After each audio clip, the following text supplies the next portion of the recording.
Don't worry, take your time. Well, I remember that we all kind of met up in like the dining area of the tavern that we spent the night in.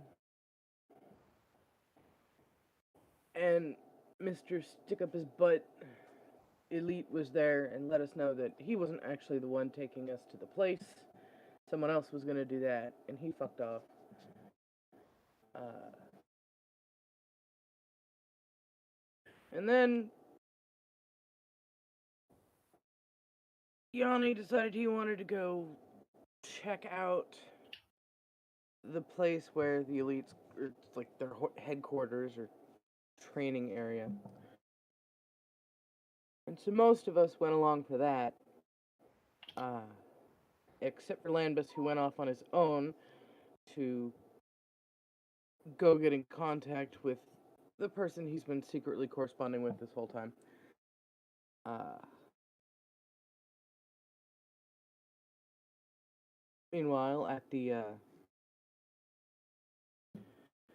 place, they were like, what the fuck you doing here? And begrudgingly, the elite guard was like, all right, fine. Showed us deeper in where we saw a couple of the elites like training or going under like a trial combat thing and basically kicking each other's asses, which apparently took like 2.5 hours or something. It's a really long display of battle prowess. After which, some chick up on a throne came down to talk to us. And Yanni had a comment about a particular maneuver that might have been more effective at dodging out of that last hit or whatever. Inevitably, this became Yanni and Victoria versus this chick, and it was a single-sided ass whooping.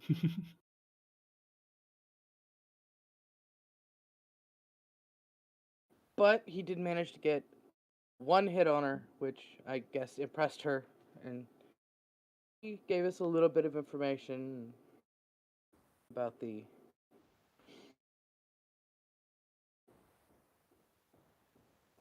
place where they're training, and then we decided to finally wander back and see if the person who was supposed to escort us to the academy was there. They were.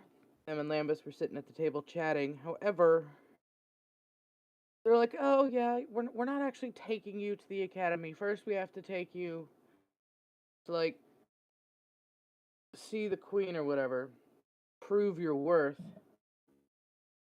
That's always a good sign. They drag us off into this crystally cold ass cavern. And first, she's like, all right, solve my riddles 3. Which we managed to do. And then she transformed into a big fuck off dragon and summoned a bunch of like ice golems or something. Because she was like, well, I'm a big fuck off dragon. I would murder you all in an instant. So instead, fight my golems. And I do believe we scattered for the most part and ended it right as we were all in position, including the ice golems. I'm sure I missed something in there. Feel free to fill in. Actually, I believe you got everything. Thank you. There was a little bit of conversation following the brief one-sided duel that revealed that the craftsmen for the gear, both armors and weaponry of the elites, were actually themselves, which was A little neat detail.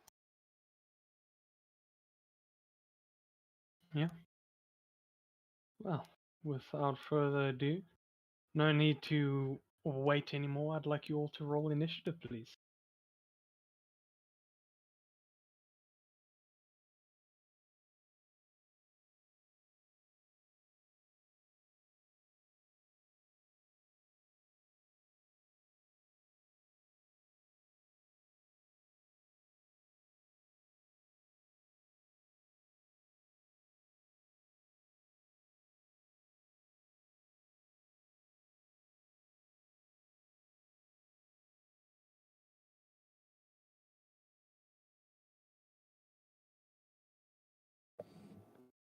Oh shit, that reminds me. Hmm? I got a 17. Sorry. No worries. I forgot to get the thing that actually links D&D Beyond with Roll20. You just need to target. New computer. No worries. Alright, I don't really have that either. I also got a 17, but I have a -2 to Dex, so I think So 15. no, it's 17. It actually came out as 17. Not a Ah, 19. Got 17. okay. But because of Dex, I think I come after Yuna. Yeah. Yeah. She's +5 in dexterity. Yeah, that. Oh yeah, there's no way you're going before her. Alright. At the top of the round, Lambus, I'll be taking control of our Kobold Cleric. First he'll do is spend a bonus action to cast. Where was it now? I saw it here. Yes. Shield of Faith. So, all of you guys that are within 60 feet of him, you guys gain +2 to your AC for 10 minutes. And then he will just make a normal attack.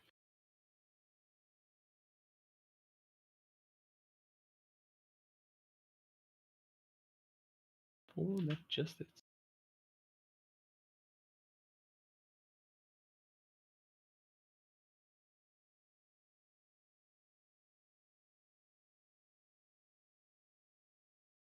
Alright, very quick, very nice. Yuna, your turn.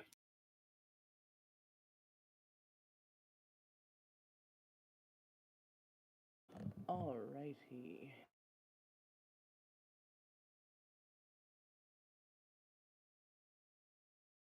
Not feeling terribly confident about this.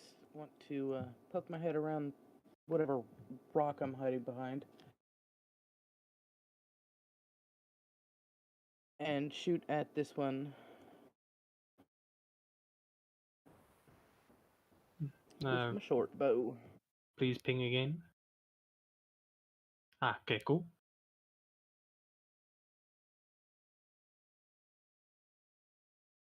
That was almost a nat 20. Okay, 22 total to hit. That hits. Go ahead, roll me damage.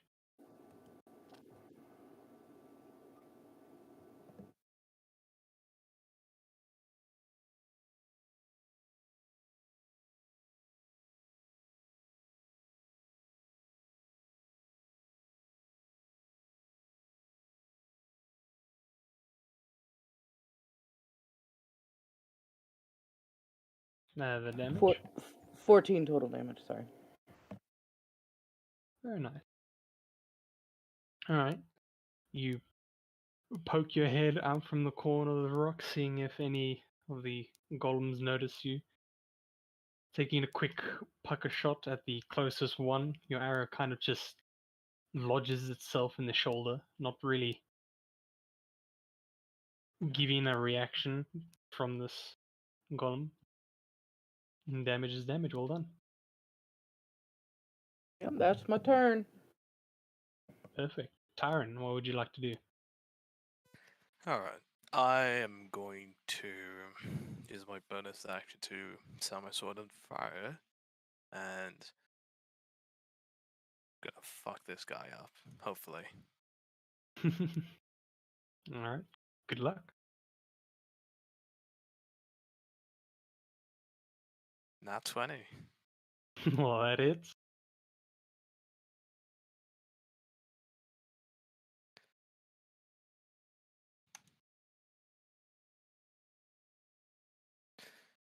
Okay, so that's 20 slashing damage and 14 fire damage. Second attack. Total of 34 damage. God damn.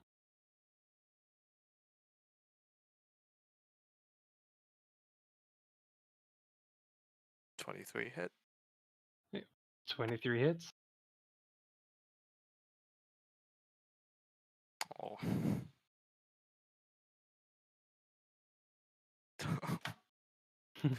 8 slashing and 4 fire. Ah, Actually, I'll spend a spell slot to use to smite. alright. Slap on another 12 radiant. Now 12 radiant. Yes. That'll be my turn. Alright.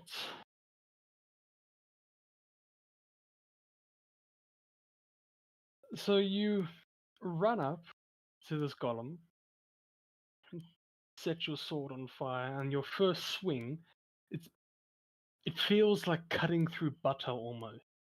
As you don't really actually slice the golem, it more just melts away the part that you're striking. And you do sort of a lot of damage, kind of carving out a massive piece on its side. You go for another swing trying to get the leg, but the flame being sort of doused a bit from the ice doesn't slice through as easily. So you more hit the ice and chip away at it. You feel like why not add a bit of divine energy to it, and the leg pretty much blows off. This thing is looking very bad already. Cracks all over its body. It's struggling to stay up on its one leg. Oh, that moves on to their turns.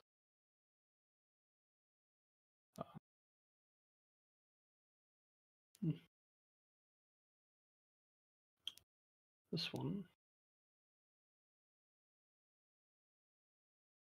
Okay. This one is going to move up to you, Tyrant. This one will move there and yeah. Alright. This one will be striking you, Tyrant. So that's 2 hits. 26 and a 17. 26 hits, 17 doesn't.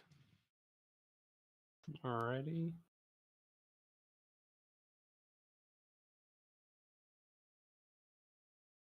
And that's 9 points of slamming damage plus 10 points of cold. So this golem sort of walks very laboredly, like it's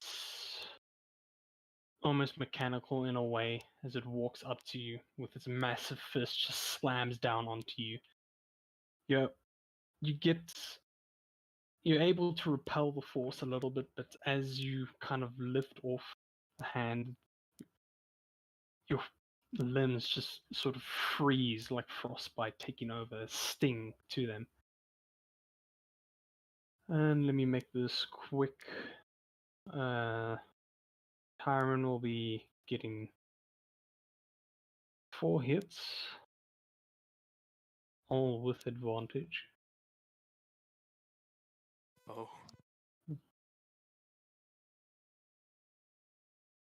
Okay, My AC is 21, so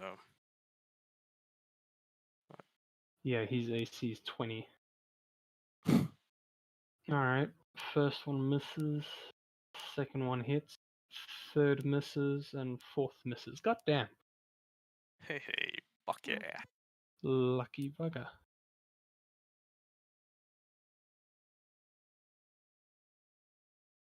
but he still took 28 points total.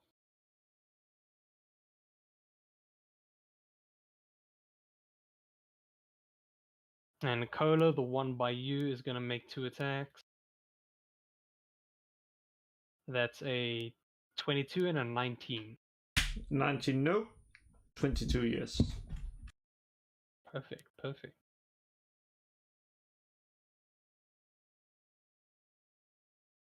Alright, Cola, that's 11 points of...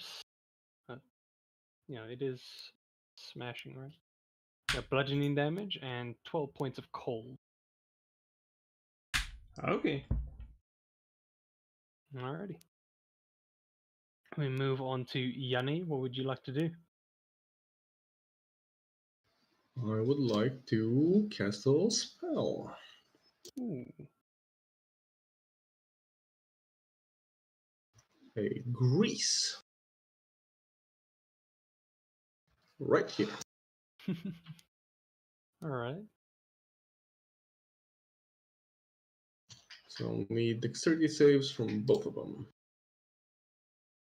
Cool, cool. What's your DC? 15. They both fail. Yep, and they both fall prone. Alright.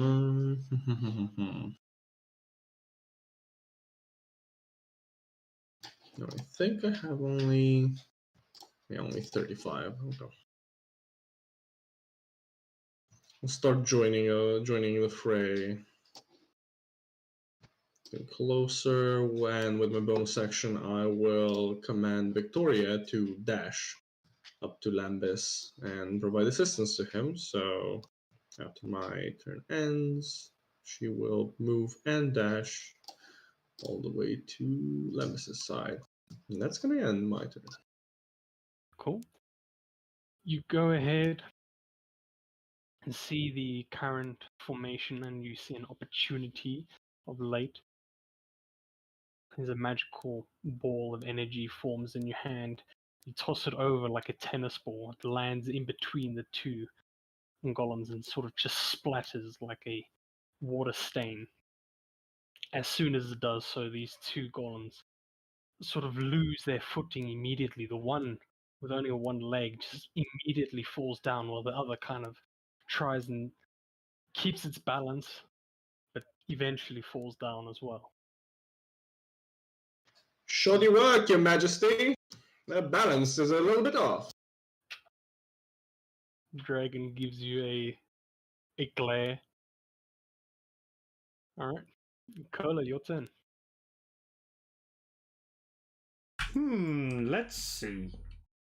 There's only few things to do. Flex to grow large, and then hit the imbecile that tried to damage me. Ah, goddammit. I hit the... Oh well. That's your hit. Serious? Well, a 7 does not hit. No. Let's try with the right weapon. A 22 does hit though.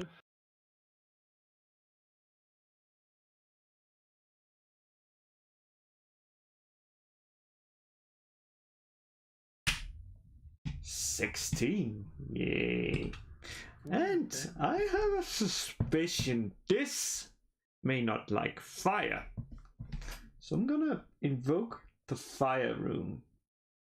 And it needs to make a DC 14 strength save. Strength save, alright. Though, It just fails. well, it is restrained for 1 minute.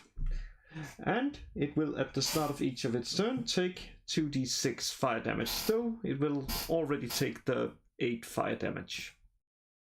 So, yeah. And that's my turn. Alright. Seeing this massive golem walk up to you, or form in front of you, you're not gonna or fight this thing at your current size. No, you're gonna fight it on equal ground. So you flex your muscles and you begin to grow. Take out your sword and swing at it, able to literally chip off a gigantic piece on its shoulder. Feeling that's not enough, you summon your infernal chains from the ground.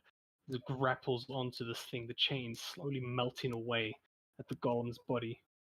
Do a decent amount of damage. Well done. Alright. And we move on to Lambus. Let me have a look. Yes, I needed to do a concentration check. Am I right? That's just constitution, right? Or Yes. concentration. Cool. Oh yeah, he passed. Alright. I'm gonna have him use his action to disengage. He is pretty hurt from that one strike.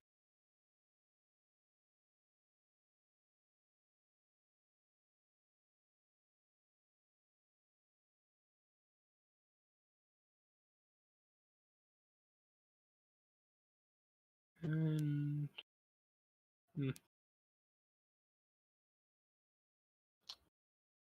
yeah, that's all he'll do this turn.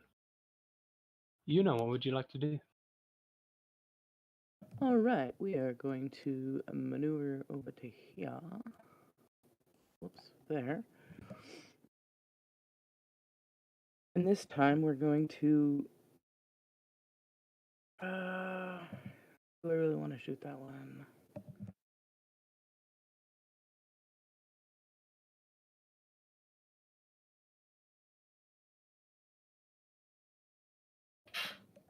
Yeah, I'll shoot at the one next to Victoria.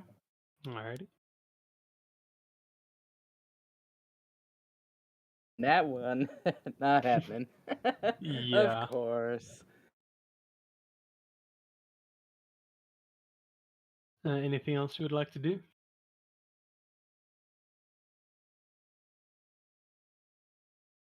Yeah, bonus action, hide behind this rock. Alright, cool. Roll me stealth, please.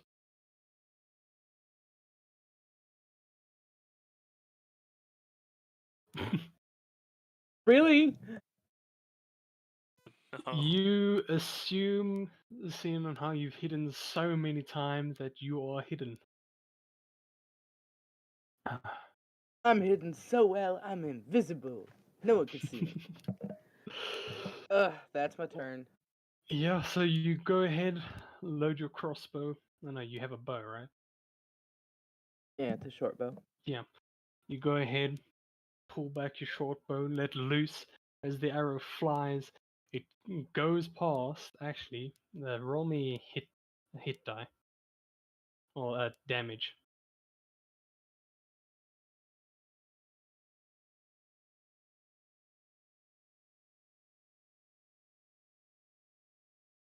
And you were no, you weren't sneaking. I weren't, no. As the arrow flies past the golem, it goes straight into the queen's shoulder, dealing 10 points of piercing damage. And she kind of grunts and looks at you, a little annoyed, but Sorry! Don't be so close to the battlefield if you don't want to get hit by stray arrows or spells. Me queen. Alright. Tyron, you're up. Both of the ones next to me are prone, right? Yes. I'm first going to attack the same one I did last turn.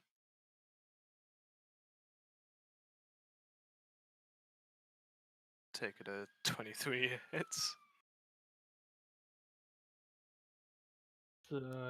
Remember, you do have advantage on your attacks. Yep. Yeah, I 20. rolled a 20 and 23. Yep, 23 hits. Cool. I'll actually use smite as well. Which one are you hitting? The same one I did last round, so the already good one. That is 11 points of slashing damage, 7 fire, and 14 radiant. How would you like to do this? Just as it's sort of hobbling on one leg, just it's a perfect still target. Just cleave it down from its shoulder to its hip.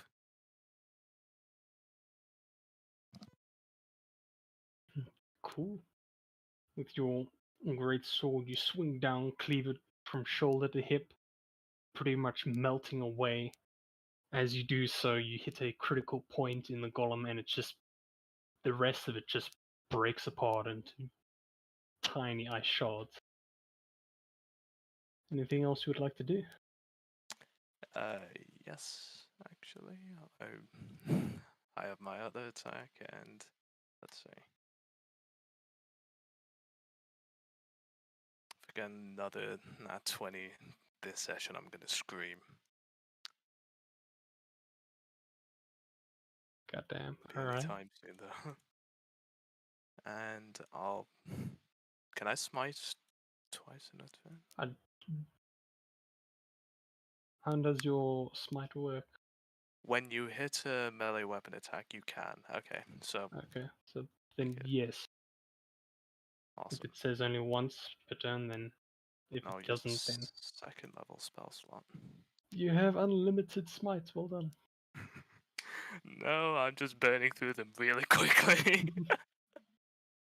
That's 15 slashing, 7 fire, and 15 radiant. Okay, repeat that real quick.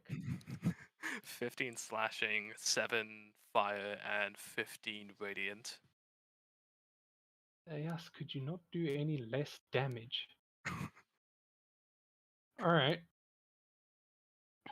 Taking care of the one-legged golem, you turn your attention to the other on the floor, and you pretty much just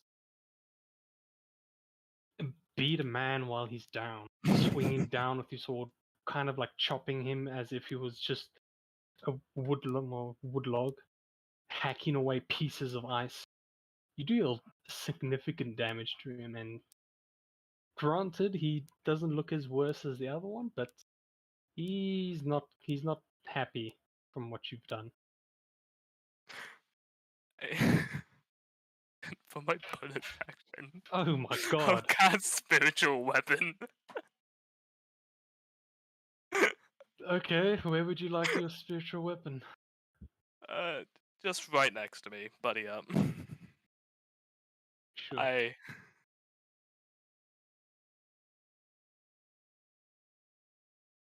I'll be honest, I forgot I had that spell. I can tell. So I think that it misses entirely. Does a 16 hit? A 16 does not hit. That misses then.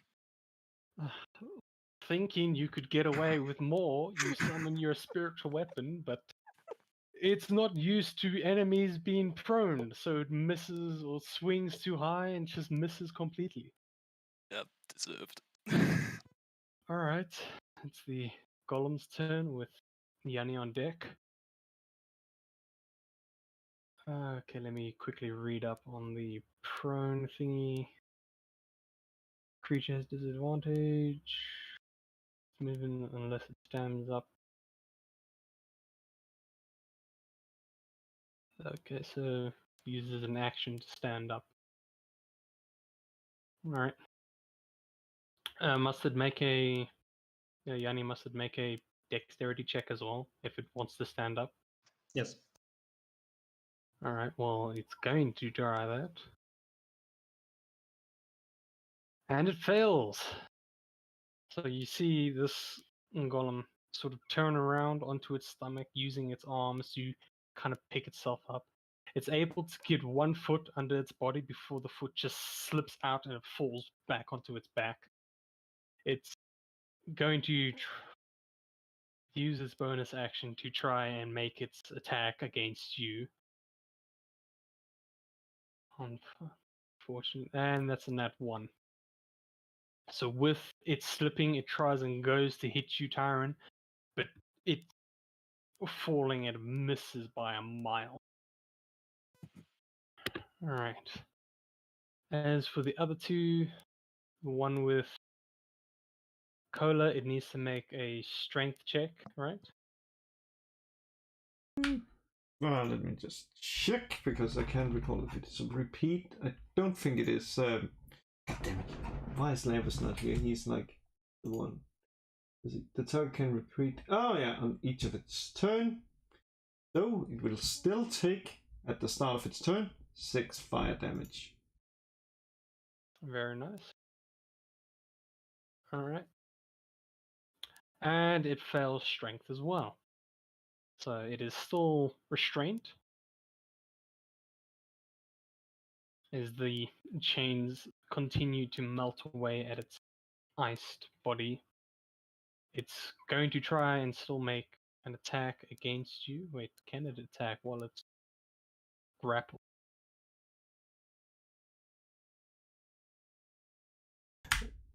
Which one? No, you mean the one that is restrained?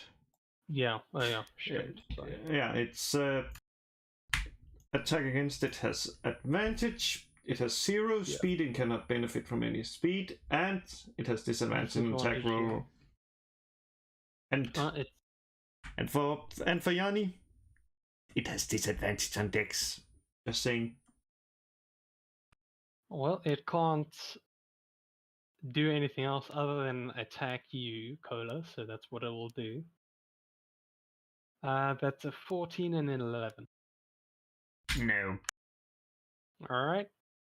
With it being restrained, it goes to strike at you, but the chains prevent it from doing so. It kind of stops just before it hits you. And then the final one will make its 2 attacks in Victoria. That is a nat 20 and a natural 1. Wow. Okay. Yeah, I don't understand, but that is a total of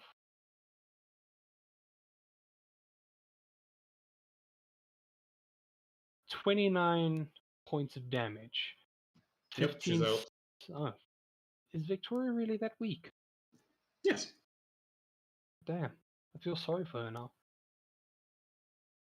Alright.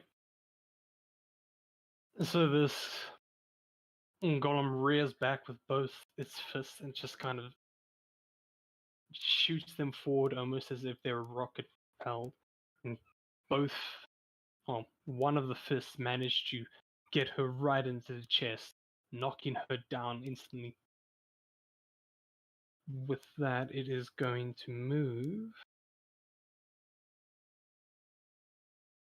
Yeah, it's going to move right there. Get both of you. Alright. Yanni, you're up. Yep, gonna retaliate as the blade song starts. And as opposed to the usual eerie, slow, like music box song, it's a lot more angry, a lot more fueled with a desire for revenge against this thing after knocking Victoria out. So Yanni would lash out with Alex at this thing. Booming Blade as well. Let's see. Oh. Why was it disadvantage? Yes, it does have advantage. You do have advantage because technically Tyron or Lambus is flanking. Yeah, that's fair. Okay.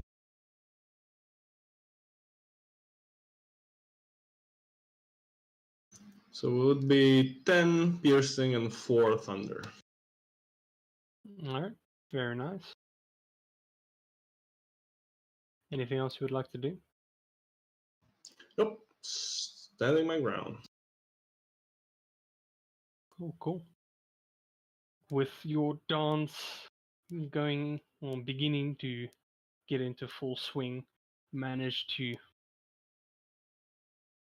stab this golem right in the abdomen, pretty much getting off a nice chunk of its bicep almost, dealing a nice bit of small damage, but yeah.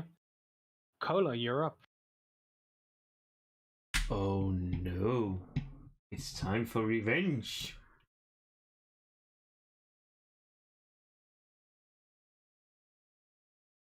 $14 and now 24. 24 hits. That's the first one.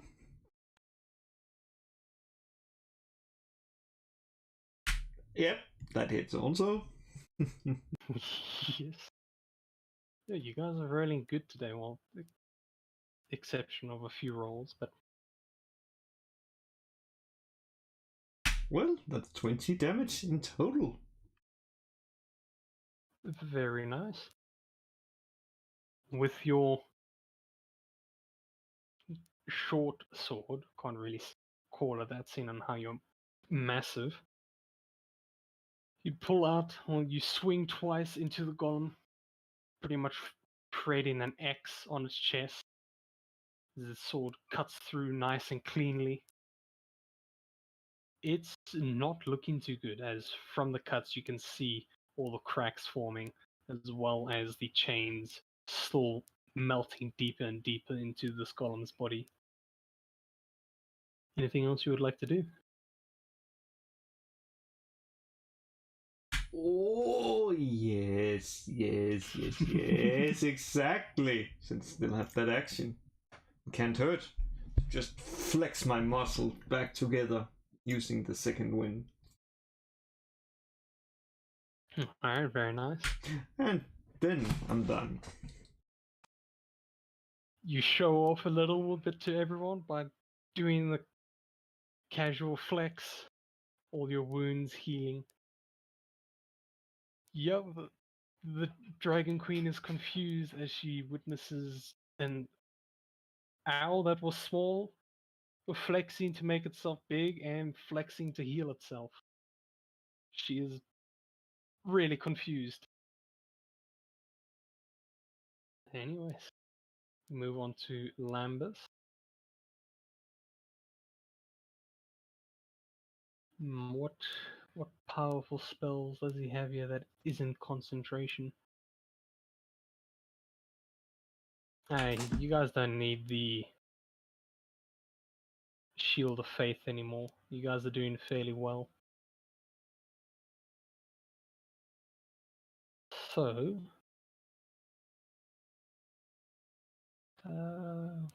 5-foot radius. Cool.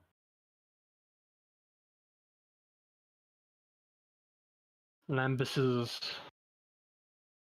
You guys see Lambus doing a few hand gestures as you vocabs a few enchanting words. Before long, you feel a rumble from the ceiling. The bright white light strikes down onto the golem right in front of you. It must make a Constitution. Yes, I am failing with my saving throws today. This sucks. And so he does 18 points of radiant.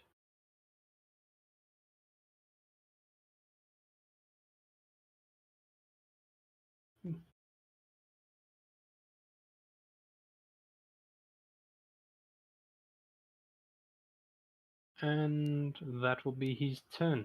Yuna, what would you like to do?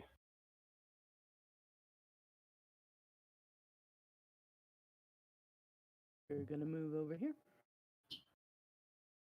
Alrighty. Ready another arrow, and this time like Cola's. Kind of looks like everybody's got this, but she will fire at the one that's going up against Lambus and Yanni. Cool. Go ahead, roll a hit.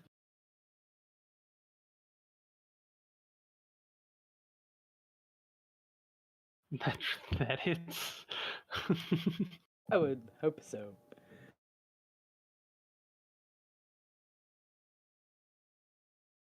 And And 22 damage is nice, but adding a little bit of extra damage to the buddy over by Tyron with Wails from the Grave. perfect.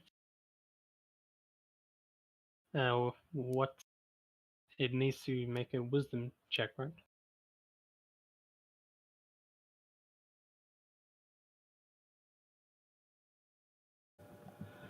As you nudge someone closer to the grave, you can channel the power of death to harm someone else as well. After I deal sneak attack damage, the creature. I could target a second creature within 30 feet, and then that one takes necrotic damage. And there is no saving throw. Quickly, did you roll critical damage on your attack or no?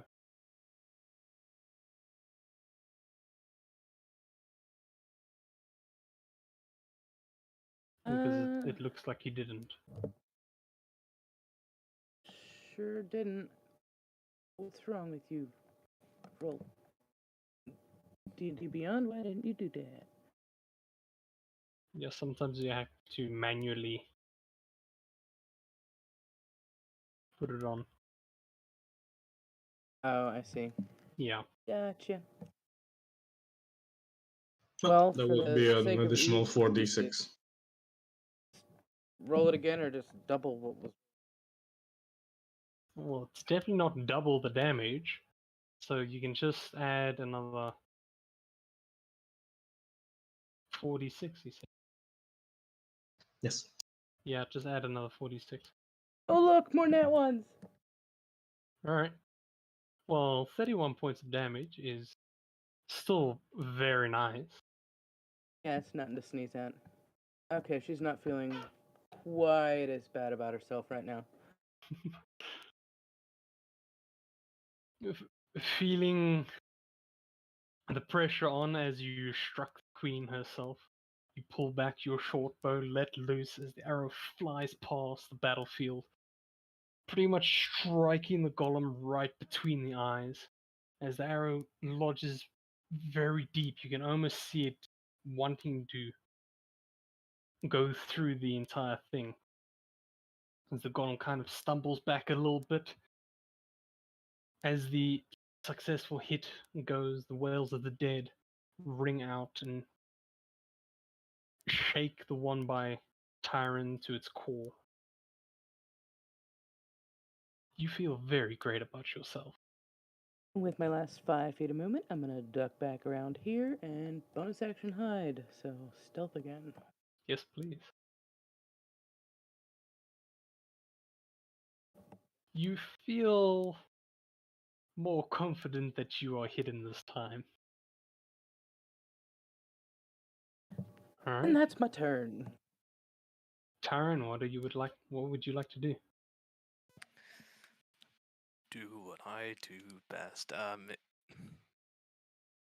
missed. Did the golem, this one still, is he still prone or did he actually He's succeed? still prone because he did not succeed. Gotcha. Pretty much all my saving throws have failed. Well, this might just do him in this turn. Maybe We'll dust. see. Does an 18 hit?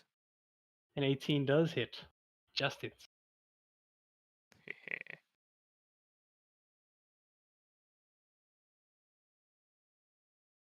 That's 13 slashing and 6 fire for the first one.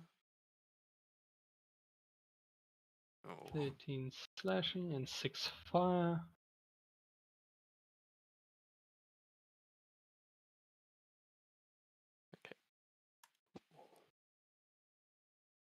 Snake Eyes. No, Yahtzee. Fuck.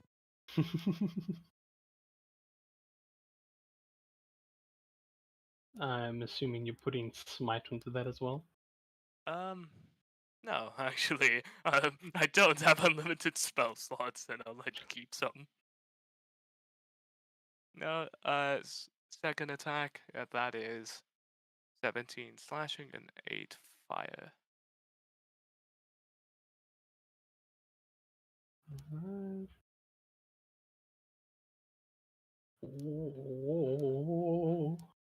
Alright.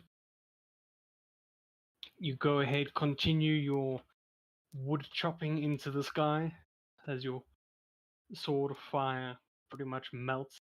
The blade itself chips away and Ison, it's barely holding on. Just barely. Then let's see if my spiritual weapon can do it. This is not looking good. Nope. That's the miss. 15 to hit. Yep, 15 does not hit. Again, your spiritual weapon swings too high. You're not really sure why, but it should just be swinging down. I guess Alright. I woke up on the wrong side of bed. Maybe. Alright. And moving on to the golems. Let me do the strength for the one. That's a 15 to strength. Cola. That's fine, but it still takes 9 fire damage before the chain go away. Sure, break through the chains, but take some fire damage while you're at it. Well, he got to break free. Yep. And of course, I'm still going to try and get the other one up. Yeah, the other one does not get up. It's the grease is too much for it. Okay.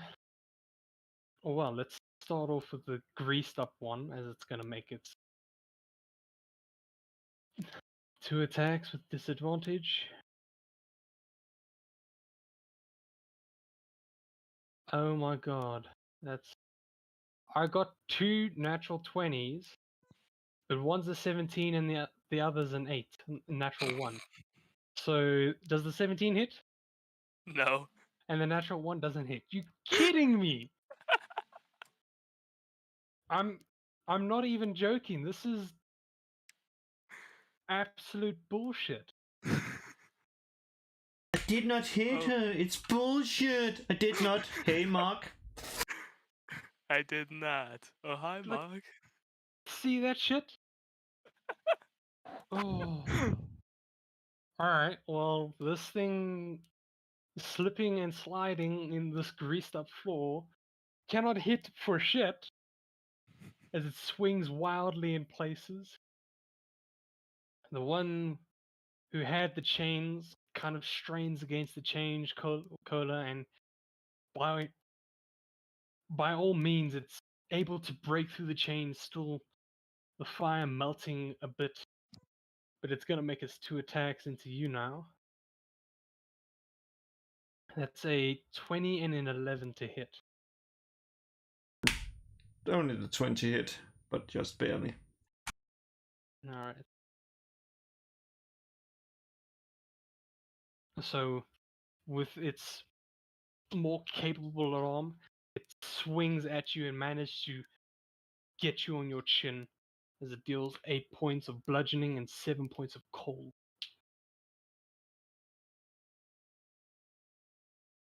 Alright. And the final one is going to make both attacks into you, Yanni. Yep. That's a 23 and a 20 to hit. 23. And a 20. Oh yes, doesn't it? Hold on, let me just check something. I need to see. Moonbeam. Yes, it's still in place, so it needs to make a con save as well. And it fails that as well. How much damage does the Moonbeam do?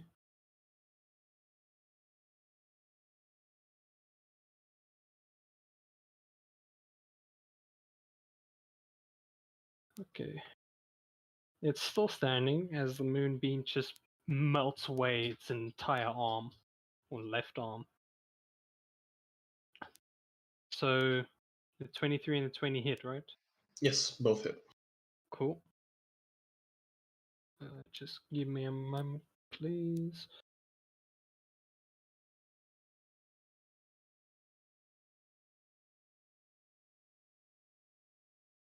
Alright.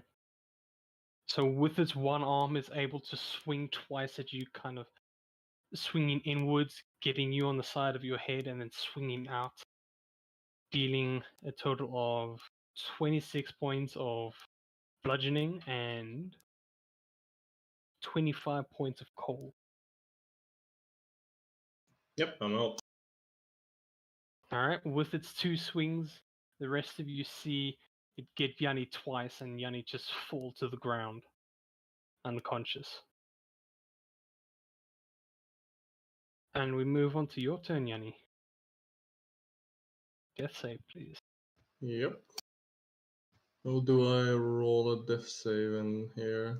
I'm sure if you bring your health down to minimum, you can click on your HP bar and it should give you the options.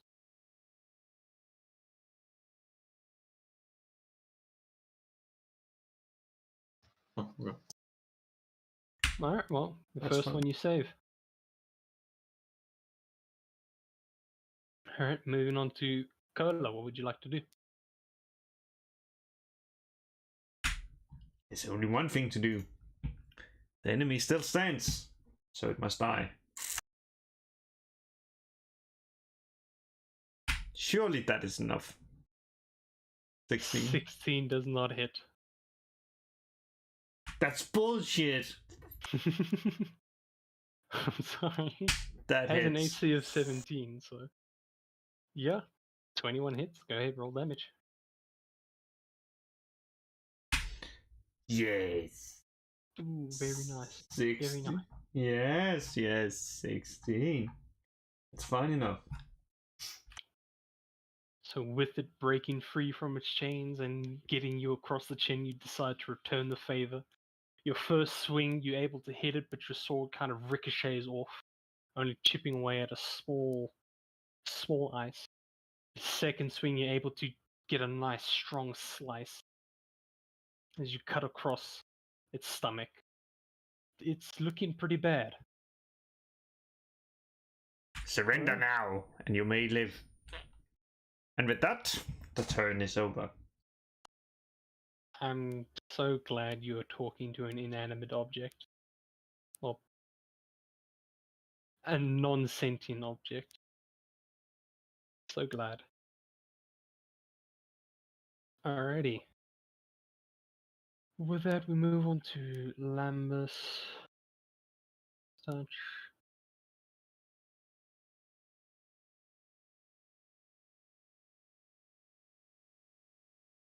Yeah, he's just going to use his attack.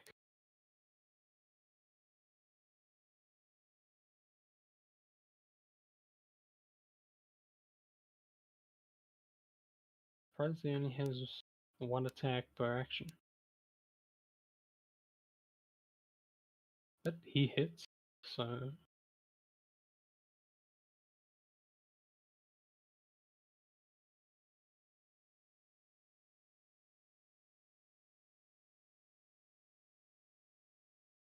unfortunately he was using only one hand, so he's able to chip away at a bit more on this golem, but it's not enough to bring it down.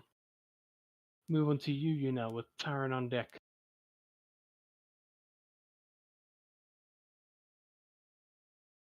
Alright, seeing Yanni go down, she is going to spend her movement,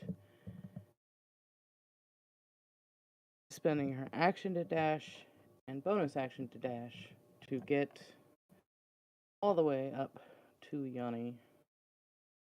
Alright. Can't do anything this turn. Alright. You dash across the battlefield, running up to your fallen brother. Did you run past the elemental on the floor?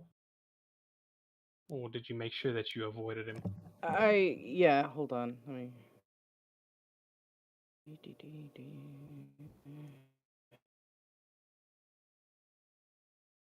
You see that line? Yeah, I see it. I intentionally tried to avoid that thing. Alright, well, you would be one square lower then. Oh, what's your total movement? Oh, yeah, never mind. Alright, so that's the end of your turn, right?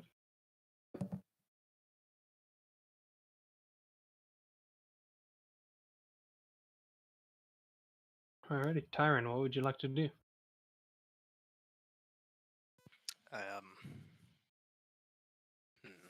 Good question.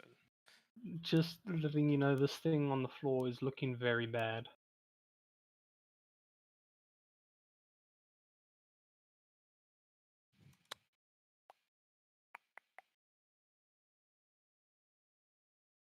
Step, stride, use heal. I'm actually going to just use my bonus action to try and hit it with my spiritual weapon. Alright, Does a 19 hit? 19 hits. Lovely.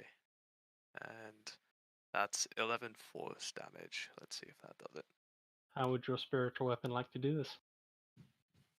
Just like a bullet, it just entirely goes through the elemental's head.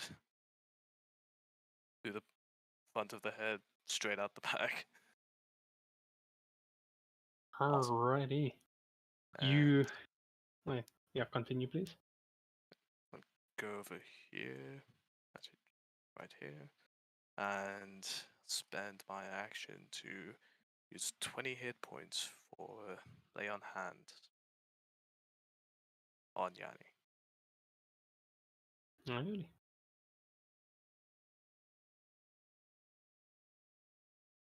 There you go. You kind of tap your spiritual weapon, like, hey, get the memo, man. You're supposed to actually hit it. Yeah. Your spiritual weapon, which I'm assuming is just a giant sword at this point, Yes. kind of turns itself and just lunges forward, going straight through the golem's head, pretty much shattering it to pieces. The rest of the body follows suit as it's like glass, breaking into thousands of pieces onto the floor and melting slowly. After that, you rush towards Yanni's side, put your hand on him and bring him back to life. And with that, we move on to the golem's turn. And the other one needs to make a con save. And it got a natural 1. It's probably going to die.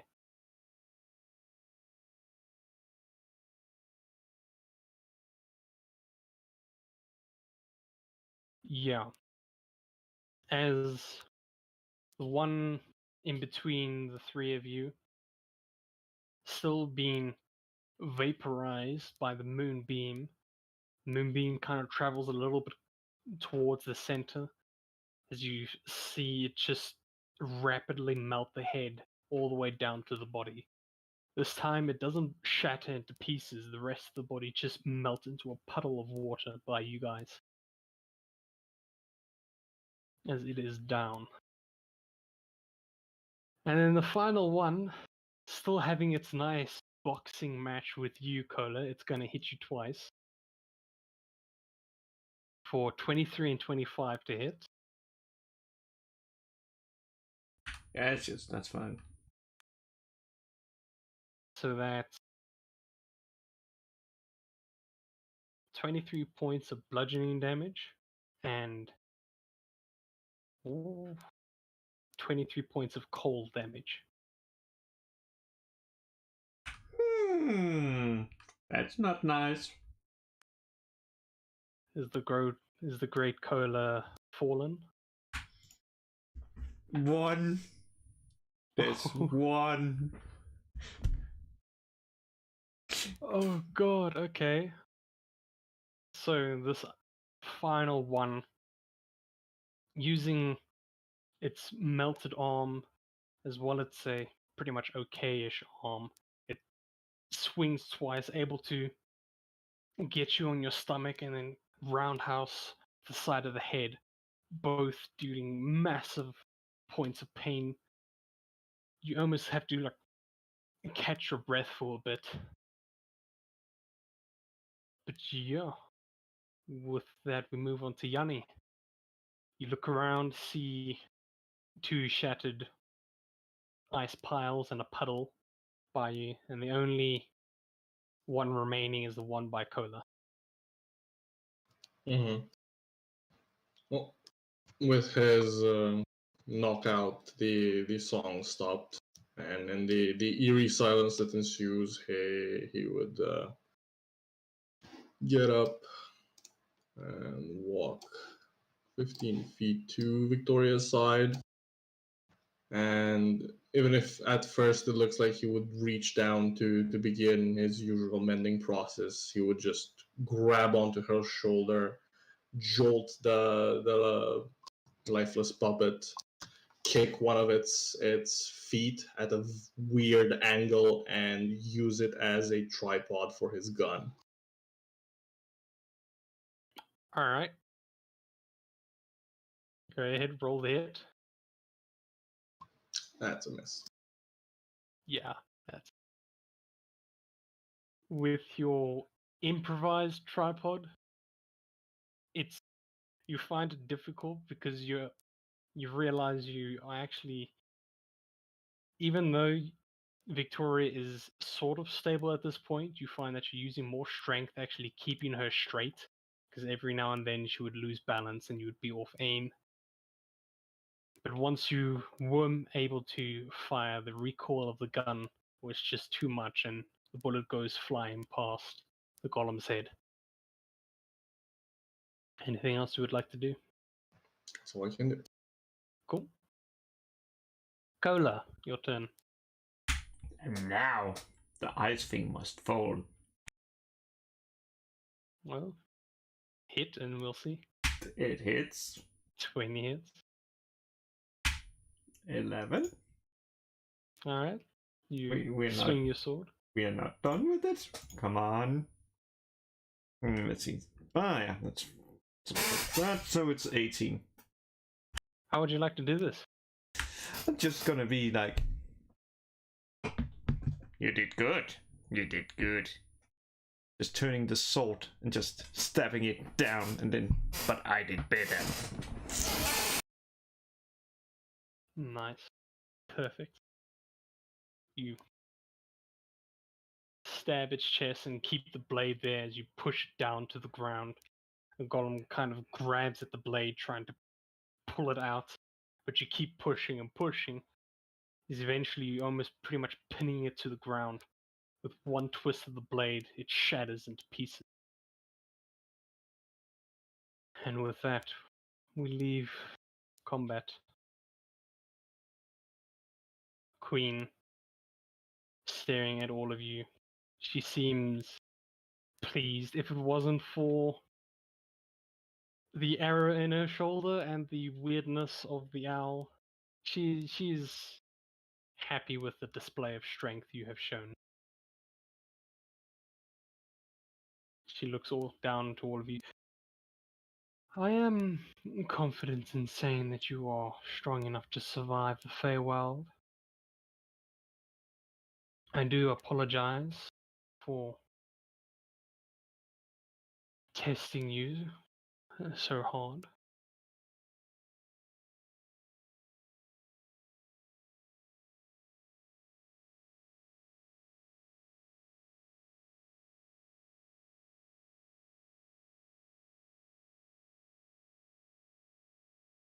Well, with that out of the way, I grant you permission to use the libraries of the school and find whatever information you can about the Feywild. I do recommend you spend time going through as many books as possible before trying to make your way to the other realm.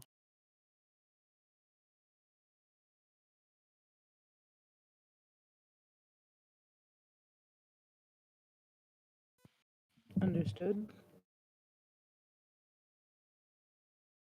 Taran will just bow and make for the exit. Which way? The bigger entrance. Okay. And the rest of you?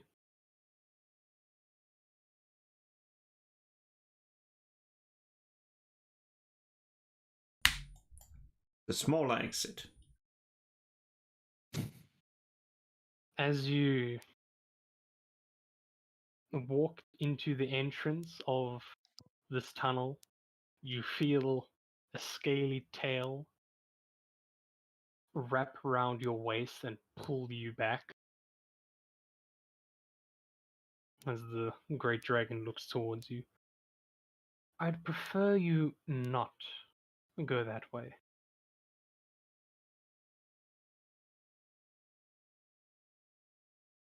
If you'd be so kind. That is private.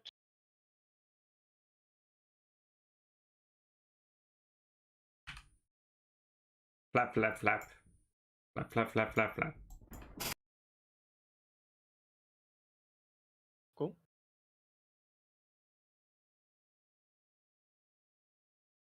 Yeah, Yanni, with your mending, you're able to bring Victoria back.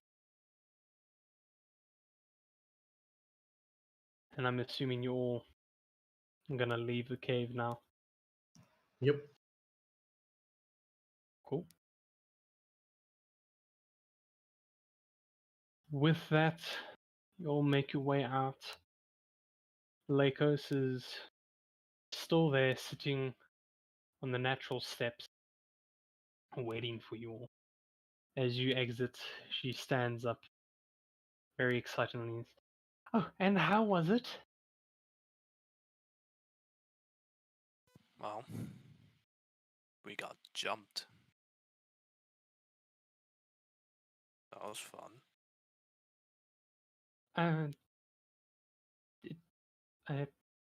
Okay, I'm not sure what you really mean by that, but I'm sure it was fun. Did she give you guys permission to come to the school? Think so. And just look towards the rest of the party. Taran is a bit.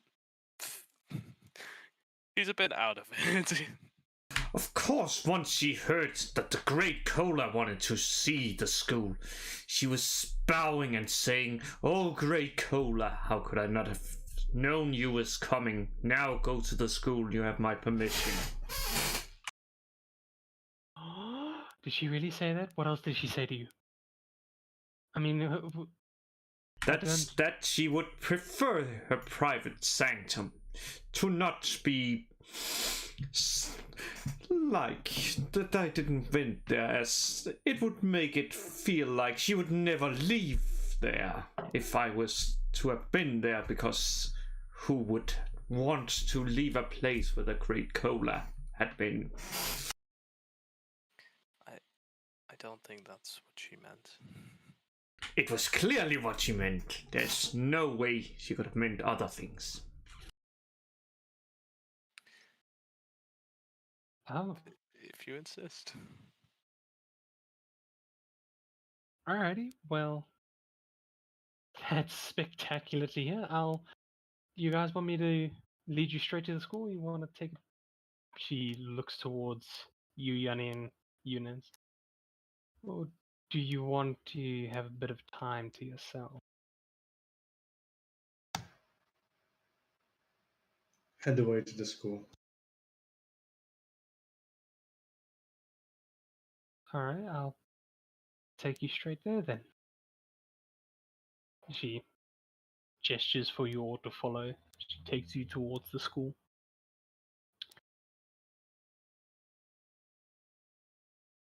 On your walk, you take note of a few things. One, the sun getting close to touching the horizon. As you walk down the steps, you can see the beautiful city, all of its chimneys with smoke rising up to the sky. A lot of the people seem to be packing up their stalls and making their way homes. You get to see the sort of aerial view of the structure of the city, all the clusters of houses down below, whereas from the top, neatly arranged sections. No matter what part of the city, it looks like it's bustling with life, almost like ants in a colony moving about. As you make your way towards the school, you can see all the people with their coats and fur locking up or entering their homes, having a drink with their family. Before long, you find yourselves at front doors to a massive building. Not as well symmetrical as the Hall of the Elites, but still big in its own right and grand. As you walk up to the doors, they automatically open, and almost immediately inside, you're greeted with a warm breeze that sort of shoots out, trying to claim the cold outside. Once all of you are inside, the doors close, then you can see the massive halls of shelves and bookcases. A few students walking about here and there, but not as busy as you would expect, as most of them have gone home for the day. It's strange because even though the building seemed huge on the outside, the inner seemed even bigger, almost unnaturally so. As you swear these bookshelves reach about 100 feet tall, whereas the building itself didn't look to pass 50. Each bookshelf is packed to the brim with scrolls, hard-covered books. Platforms of ice float about, some with students or, from what you could assume, teachers, whereas others just equipment or chemistry equipment, books as well, basic inks, and a bunch of ingredients you would expect of a spellcaster. Lakers turns around to you all with her arms outstretched. Welcome to the magical school of the Northern Ice Mages.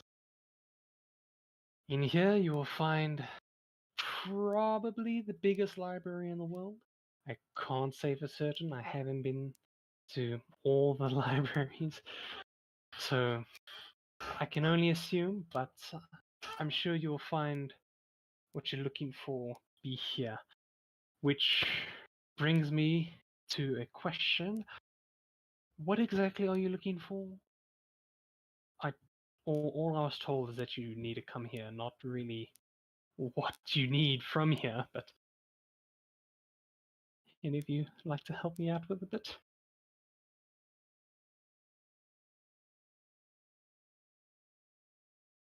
We needed information on the Feywild. You know, what to expect, how to get there. Shit like that. Oh yes. I've read a few books about the Feywild. We don't have much, to be honest. It's a difficult place to to and document a lot of people that have gone there and rarely turn back. Yeah, we should have a section on that. I believe it's this way. She waves her hand and gestures you all to follow. She makes a beeline into the bookshelves. I'm going to ask.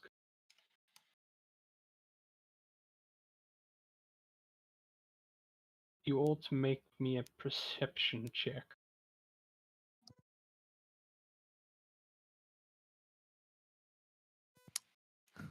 See 20. absolutely nothing. Well, natural one, or what? No, just a low score. 10. Alright, so Taran, you're not really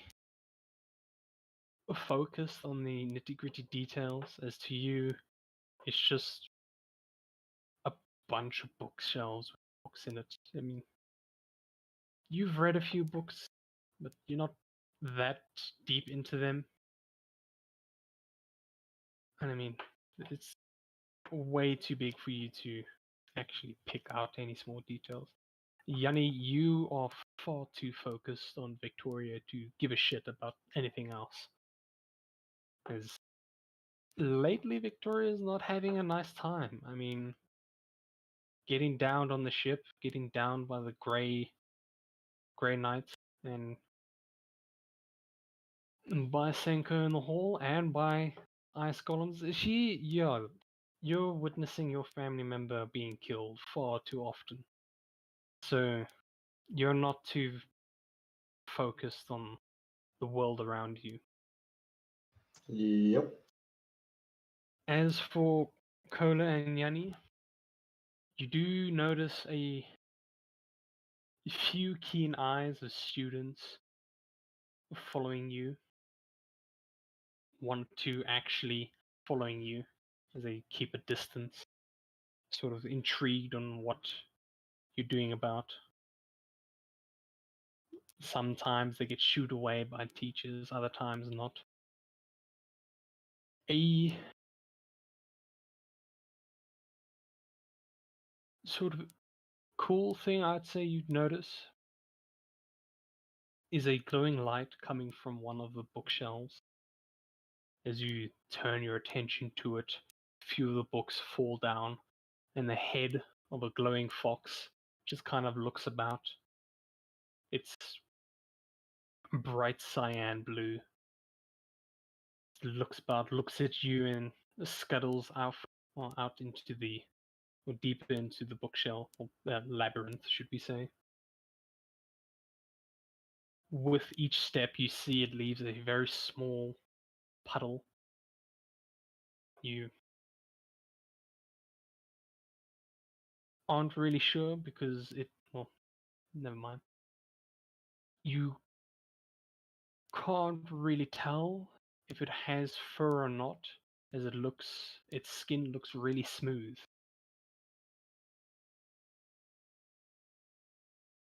Continuing that,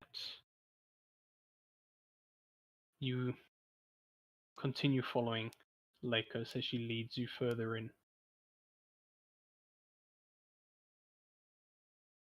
About 15 minutes go by, and finally you get to a section in this massive labyrinth. It's not as large as what you would expect. It's roughly about 5 feet wide and 10 feet tall. A small bookcase with a bunch of different colored hard book covers. Lakos kind of turns around and presents it all game show like. And here's our section on the Feywild. It's like I said, it's not much, but counts for something.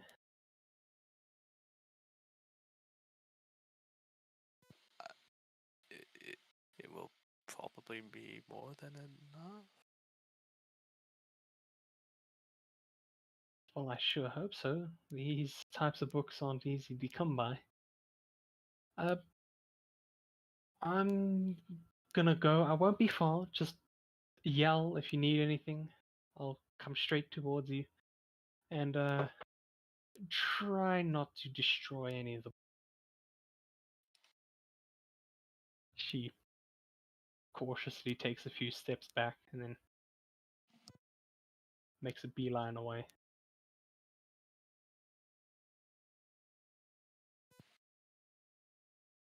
Taryn just like sizes up all the bookshelves and just like, we really are doing this.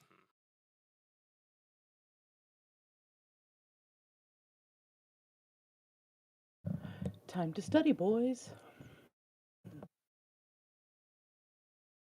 And I was never fucking good with books as a kid. Don't think I am now. Una will Yeah. start looking through the book titles, looking for anything that might like jump out as something extremely relevant to what we're looking for. Alright. For those who want to look through the bookshelf, I would like you to make me an investigation check. See if you can find anything worthwhile. Oh no.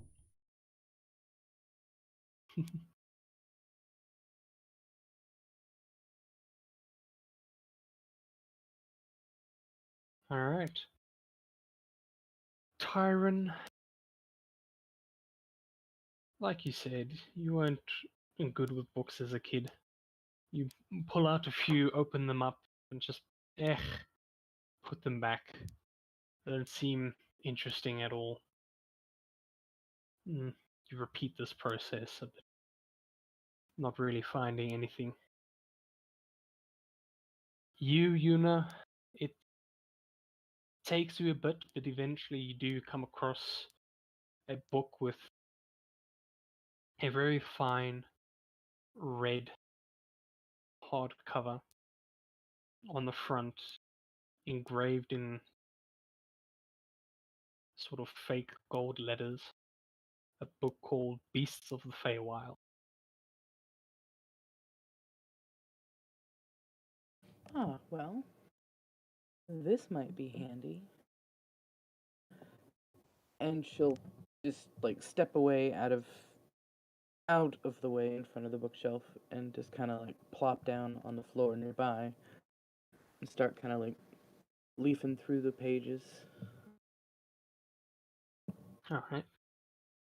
And Kola, with your roll, you flap up a little bit higher onto the shelf.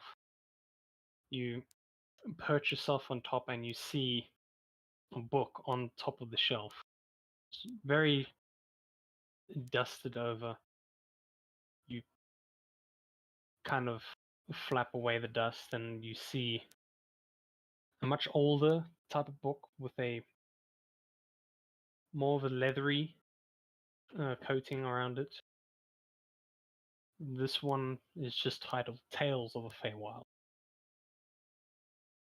You decide to open it, and in the beginning you read a passage of the writer basically telling you this is a book that documented his journey, what he experienced, what to look out for, and a small but important detail, how he got there.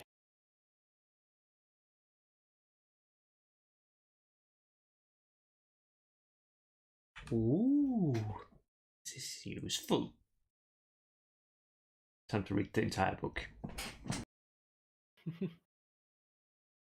Alright. We'll first start with you, Una. As you page through the book, you come across all sorts of beasts.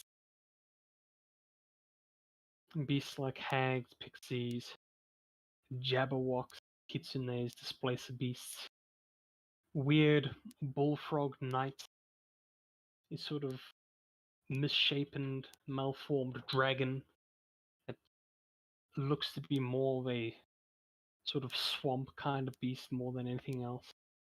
It's a very intriguing read, and it's nice to know to get an idea of what you may face. Yeah, I'd say you're thoroughly informed of the creatures of the Feywild. Whether or not you remember it is, we'll find out later. As for you, Kola, you page through this book as the author goes into great detail of his journey, more specifically what he sees and experiences. I myself am not going to go into too much detail because I still need to do a lot more reading on the Feywild. But you get a general sense of the creatures that he describes, not names, in the book, the places that he's visited. And towards the middle, he sort of ruminates on how he got there. How he originally got there, he stated, was he was pulled in by a creature of the Fae. But throughout his journey, he had managed to have a friendly conversation with a few of the local satyrs around, and they have described a ritual that he could perform, one that requires a lot of magical energy, as well as a few components, such as 500 gold worth of incense and 150 gold worth diamond. And like I said, a massive source of magical energy.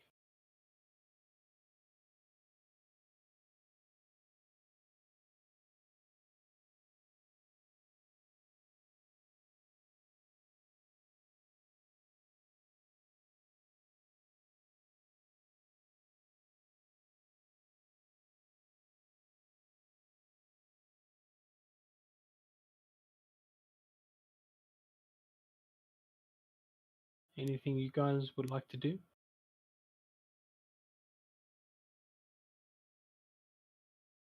Well, since she's sitting here with the book, Yuna's gonna like kind of go through it again, but more specifically looking for anything that matches kind of what we've learned about the Royals of Darien's condition, the story that they told us about the beguiling woman bestowed the curse upon them. So she's looking for anything that might kind of like line up detail-wise with that. Yeah. As you page through the book, a lot of the creatures that are mentioned, well, not some of them are capable of using magic. How they use it is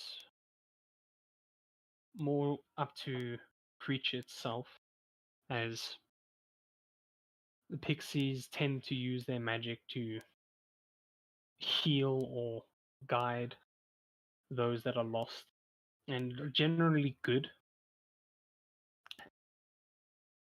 There are a few who like to play tricks on the supposed victims, should we say, but nothing too harmful or anything like that. The only thing that catches your eye and matches the description, as the king and queen did say that 3 gorgeous women came up to them, was the hags, as the hags were described of being able to manipulate their shape and their appearance to appease the eyes of others, as well as being able to cast curse upon those they strike a deal with, almost. So you get the sense that your likely suspect are hags.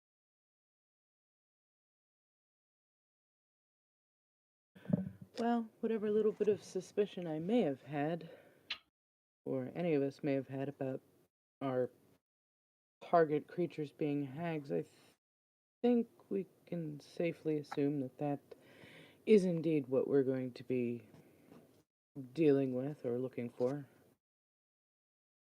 But that's if we can get there. Any of you find anything interesting?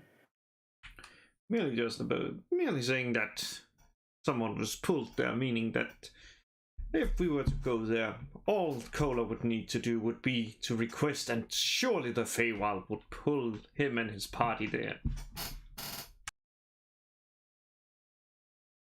Okay, so here's another question. How certain are you that they would return us once we're done?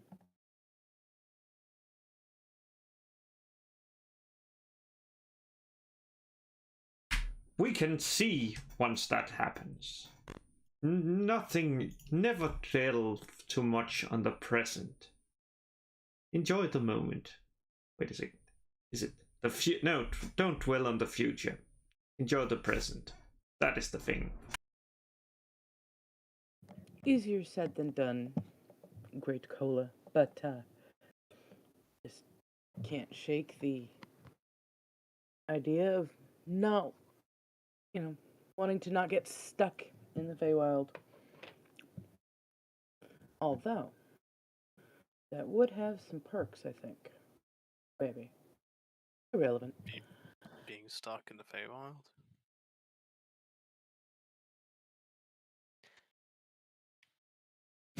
I suppose I don't understand this very well. If we get lost in the Feywild, we couldn't just retrace our steps.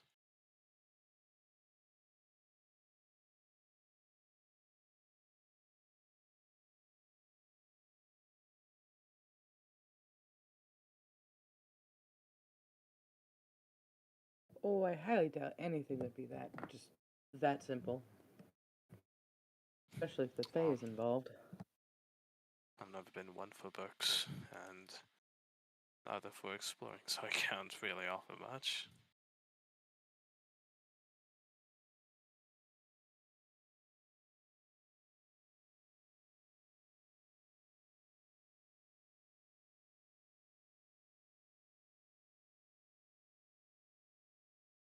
So, Great Kola, does it say what we would need for you to supposedly call upon this thing to pull us there? No, it merely said that the person was pulled there by something. But that thing is, well, we can find out. And now back to reading the book.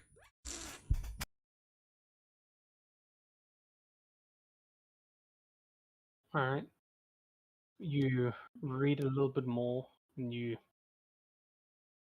gather that it was a kitsune that pulled him in, just wanting to sort of play a mean trick on him, as kitsunes are genuine tricksters by nature.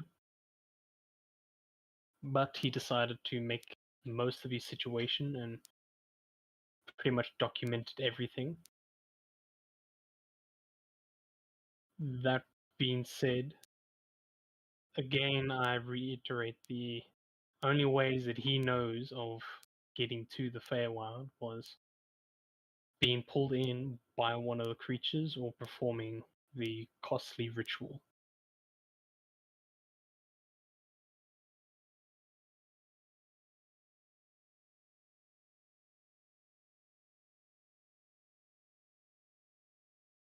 Well, we just have to find a kitsune to pull us in. There's apparently a very costly ritual, but why waste time on this? You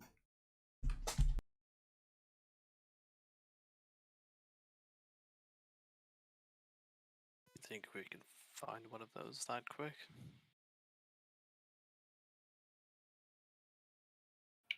Do we know where they like to hang out? Where they dwell other than the Feywild?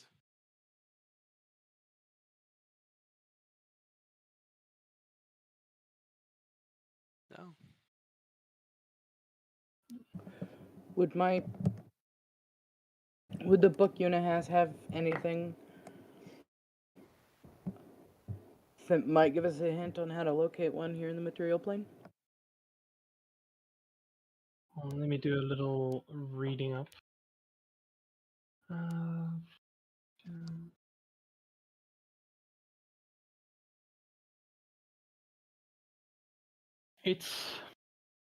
You read, you turn the pages to the Kitsune section and you read a little bit more. You do gather that they tend to visit other planes of existence more often than any other Fey creature. But the problem is they disguise themselves pretty well. Sometimes only leaving small clues that they hide up as well. As they can't cover up everything. So when they disguise themselves, the book describes that they will still have their signature ears out on the top of their head as well as their tail, but they tend to cover these up by wearing either a hood with the coat or just these servant's hats. So you gather that you can find one in the material plane, and it's possible to find one anyway in the material plane, but it's going to be difficult as chances are they are in disguise.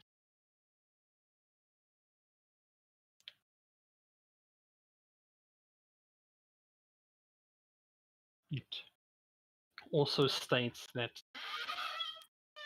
not all of them have a cheeky nature where they just play silly pranks. Some of them do cause harm as they find it's more enjoyable, but not all of them. So the book basically just warns you to be careful when you encounter one.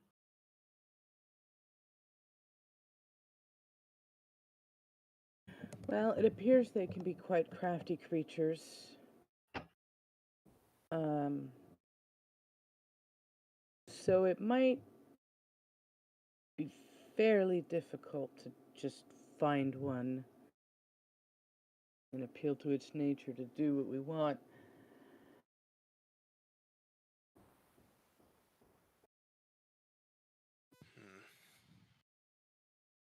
Well, if we do want to go hunting Kitsune, I suppose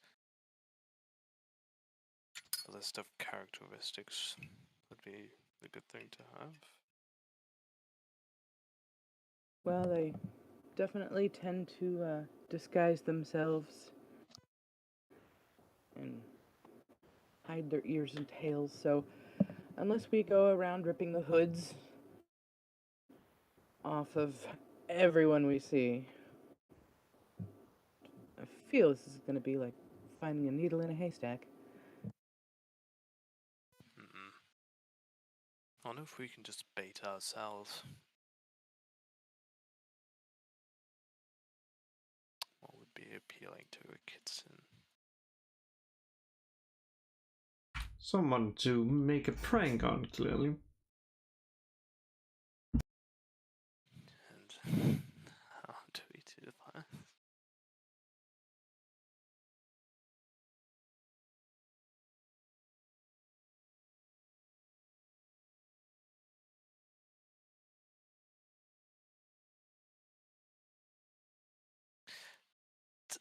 tell me, I know I'm not the one, I'm not the smart one here, but why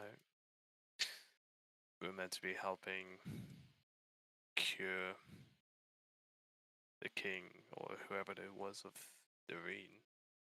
Why are we looking to go into the Feywild?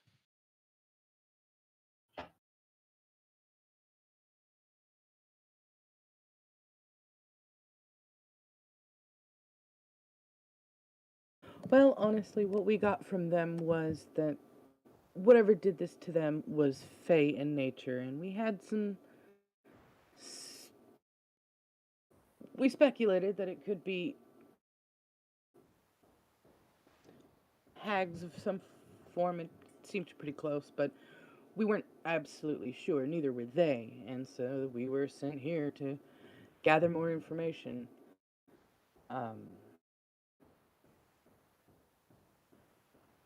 And I assume heading into the Feywild to track down said creature that cursed them. It's all kind of shaky at this point.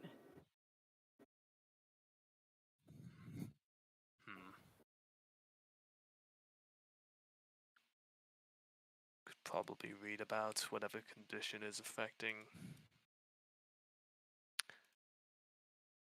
the king. Is it the king of Doreen that's ill? It's Poisoned? both the king and queen. Both of them. Ah, Yeah. both. Unlucky them. Maybe. If I remember Yeah. correctly, weren't their bodies like slowly turning to stone, but they actually like part of the curse they actually wanted. Wasn't that right? Like they're totally fine with it, but there was some other thing about it that they did not. Man, it's been a while. Close-ish. They accepted the help of the three women because they were infertile and they need a heir to the throne, and it's not as simple as just adopting a child. So they obviously turned to all the magic in the world, and no one could help them. So when these three came to their doorstep, they were pretty much desperate at that point and would accept anything. But they basically just fell into a trap and were cursed. So the idea was for them to be able to conceive a child, but now it's a little late for that. So the problem is for the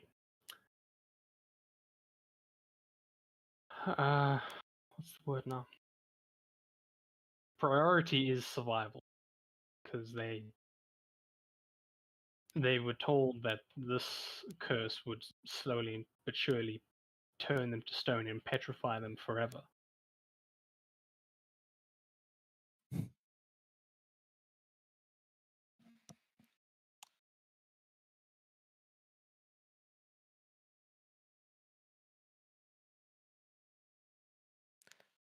Oh, maybe we can try and see if there's a well-known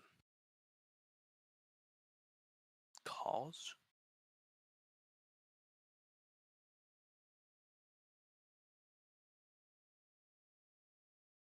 A well-known cause. Yes. Uh, Like if it's a specified condition or something.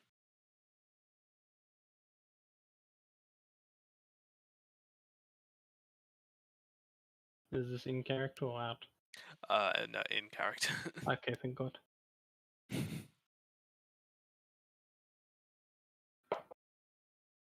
suppose we are in the supposed world's biggest library, so should probably go look.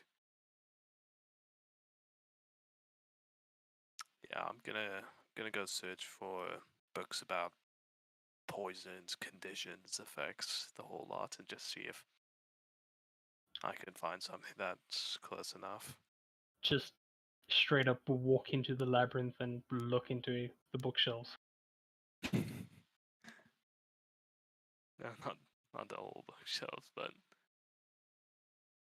Alright, well, Make me an investigation with disadvantage.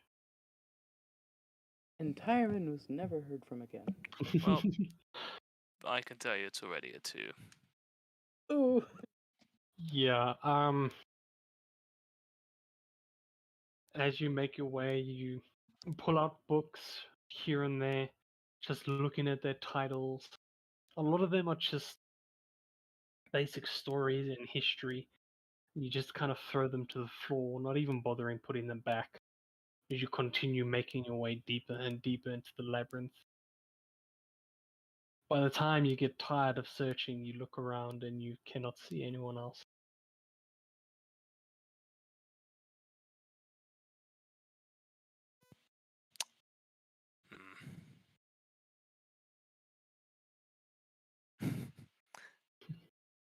How long has it been, roughly?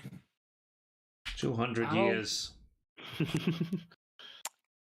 I'll say Then it's fine. you've been looking for about 20 minutes. 'Cause to be honest, my patience would only last that long. If you want it longer, by all means. If you want it shorter, just tell me. No, that'd be about right. Yeah, Tyrant's gonna double back and try to find everyone. Make me a survival check. Nah, 22. I mean, it's not like a forever changing labyrinth. You just make your way back. You find the party. I did it really well.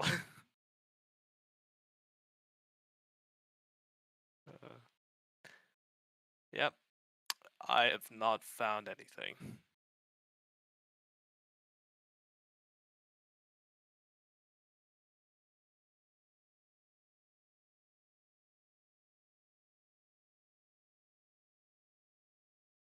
By this time, Lakos comes back as you guys have spent a decent amount of time here reading through the books. She comes back and says, do you guys find what you need?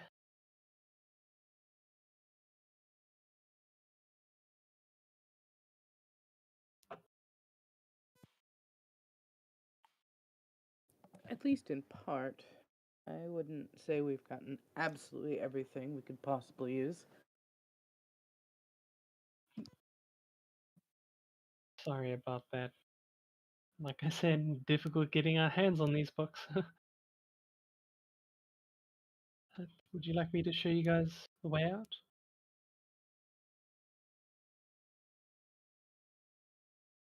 What was it that you wandered off to look for there? Tyron? Maybe she can help. General books about effects, conditions, poisons, stuff like that. Oh, okay. Are you looking more to the magical side or physical side, like poisons, venom, or magical, like curses and? Yeah, curses that. That one. Oh, sure. We have a very wide variety on those. They shouldn't be too far from here. If you please follow me. Again, Tyrant's just like internally more fucking books. And he was trapped inside a book forever. Just rather die. Is that what? Is that that's just being written about? maybe, who knows? As she takes off in a brisk walk, the rest of you follow.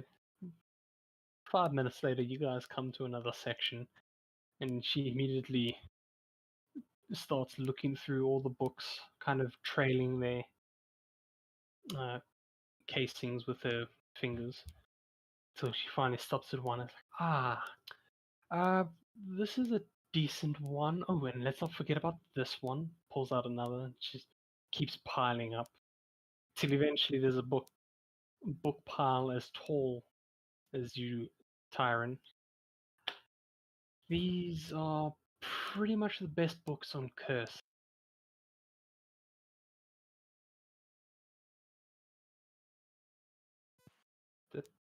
if you don't mind me asking, what specific curse are you looking for? Avanta Kedavra. I've never heard of that one before, but I'm sure you'll find it in these. Let's hope.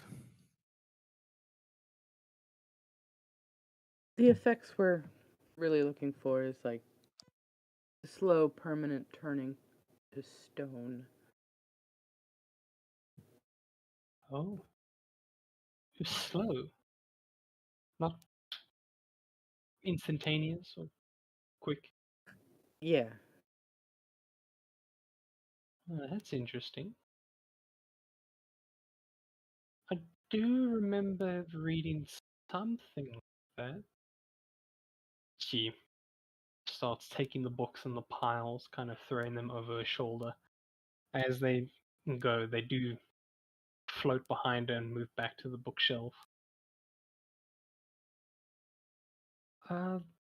This one would do. She hands you, Yuna, a book with a green hard case on the title. Just saying. General curses. I'm sure it's in that one. If not, I'll have a look through the others here and see if I can't find anything similar to it.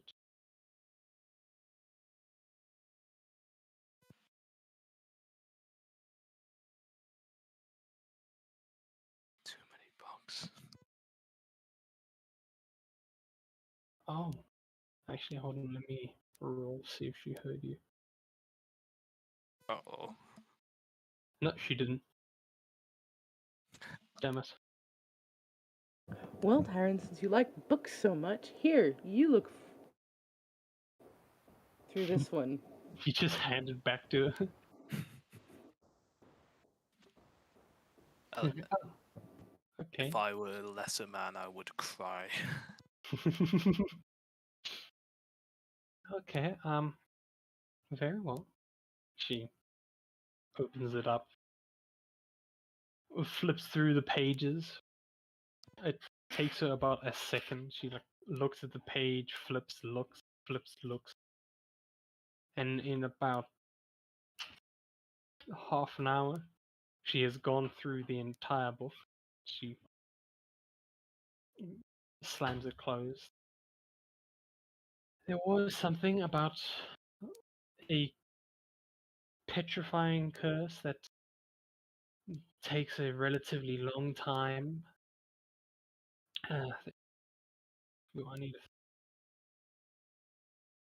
I distinctly remember writing down the name of this curse because I bloody made it a long time ago, but now I can't find it in my notes. Dear. Oh Lord, help me.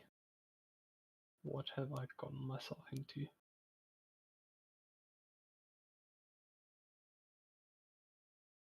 No.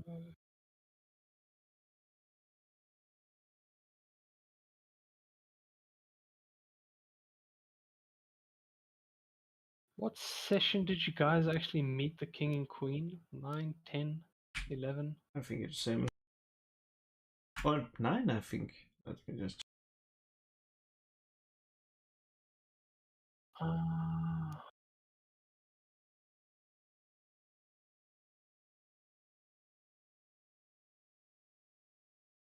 No, it was actually 12, but god damn it, I didn't write it down. Oh god, this is frustrating.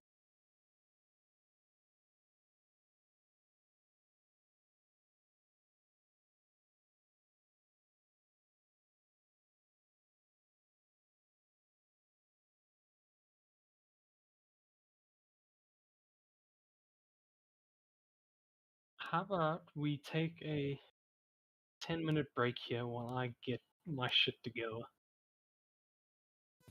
Yep. Works for me. Alright, see you guys in a bit.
Alrighty, the two of you are back.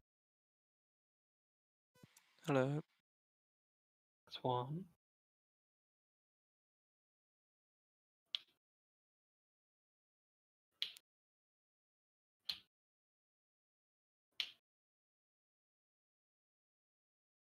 It seems the other three are still busy. No. Oh, well, why didn't you bloody respond? No. No.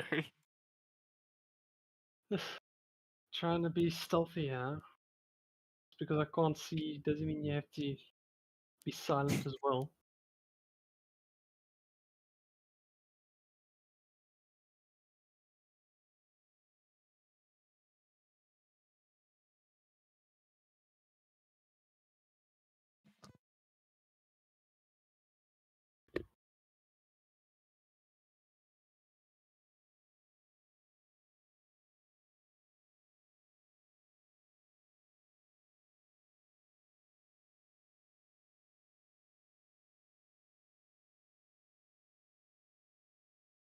I'm back.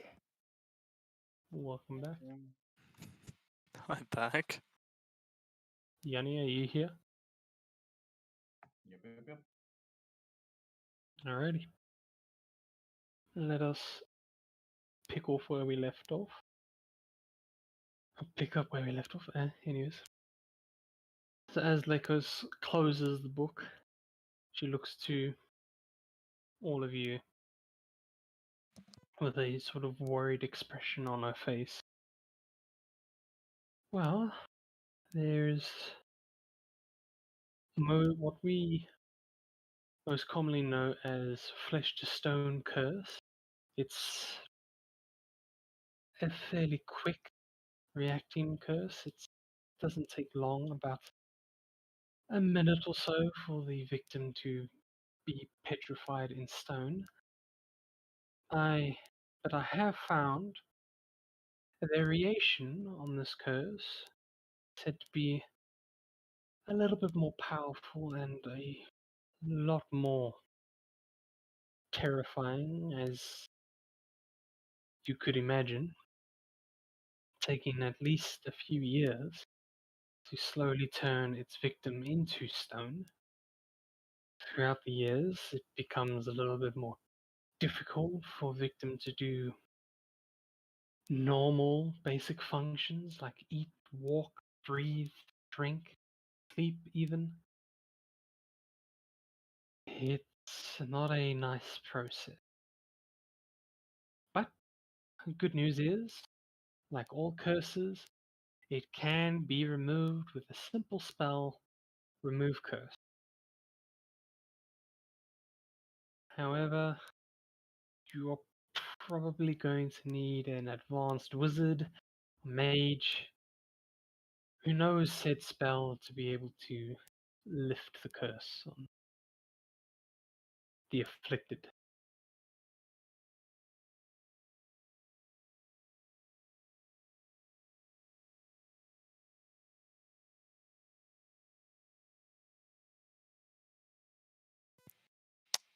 Well,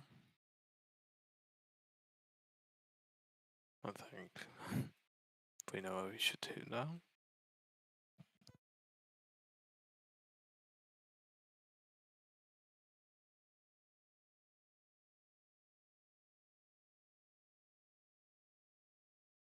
If you guys would like me to lead you out, by all means, just say the word.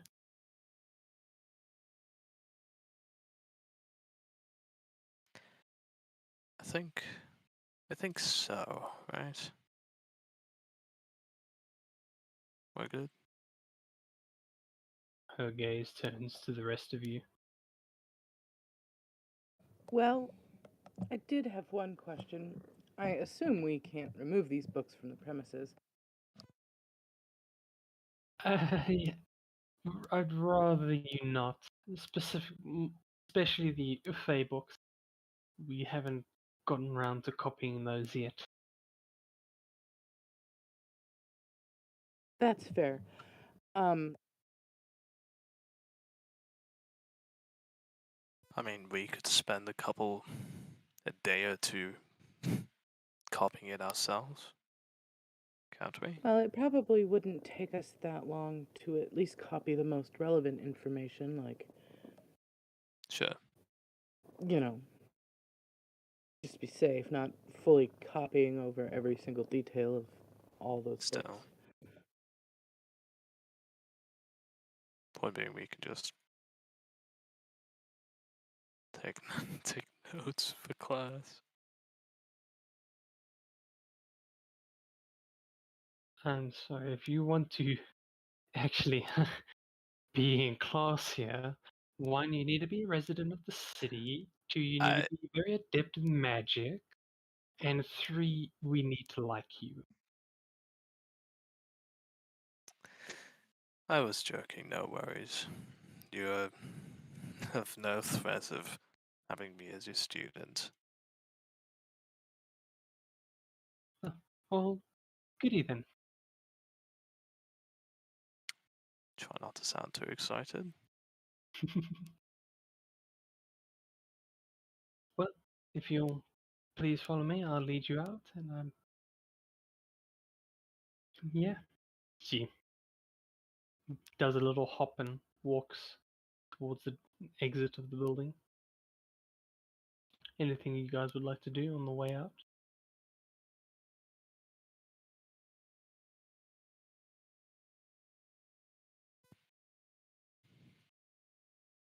Oh, nothing for me.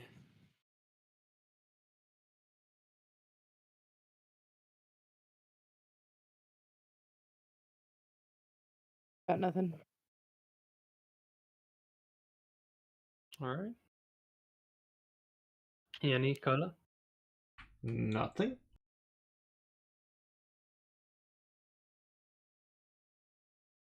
I'm fine. Cool. So she leads you out, opens the massive doors to the outside. You can see now that it's much darker than it was when you entered the light or the school. And so there isn't a strong breeze. There's not really a breeze at all. Fairly mild and calm outside. The streets are not as busy as you would expect. And Lakos just kind of gives you all a smile. It's like, well, I have a bit of late night work to do, so if you, I'd say, ever want to learn a thing or two, by all means, make your way back here, but until then, this is goodbye. Thank you for the Seems so. assistance. Right? Yep. She looks like she's going to say something more, but just kind of stops herself and walks back inside.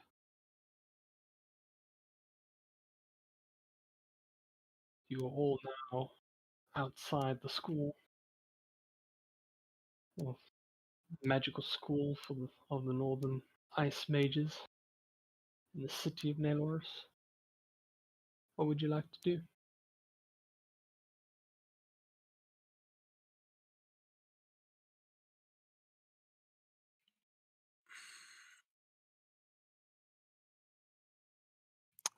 Think probably head back to where we're staying and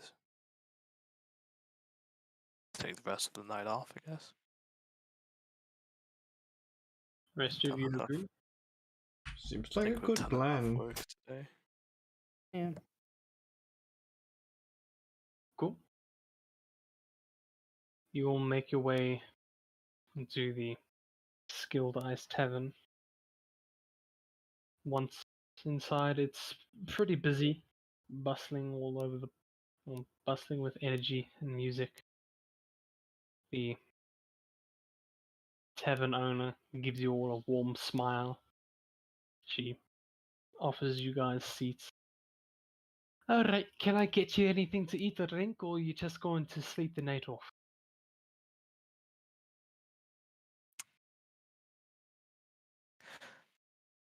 Could I get an ale, please? But of course, and the rest of you, Let's settle for a ale for now. Harry. Her gaze falls upon you, Yanni's just. Oh, you've had a rough day, haven't you? Yes, I'm afraid I will be only taking the rest. Thank you very much. By all means. For the sake of brevity, I'm assuming Yuna's gonna join you, because family. So, Need to do what you want. well, she's not here right now.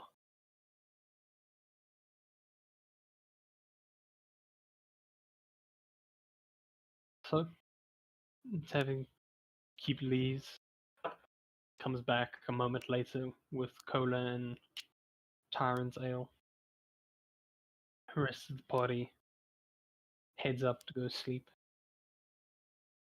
You guys drink your way in the night. Before retiring, would you like to do anything?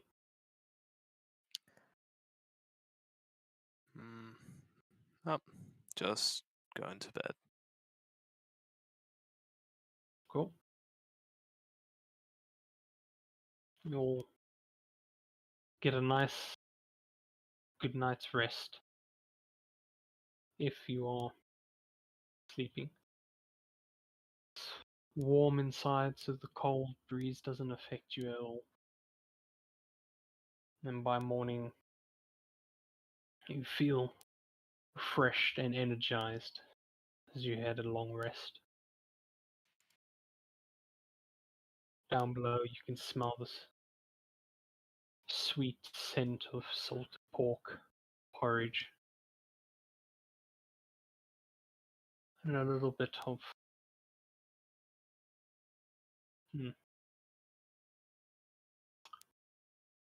nice fragrance, almost like freshly delivered wine and the barrels being opened.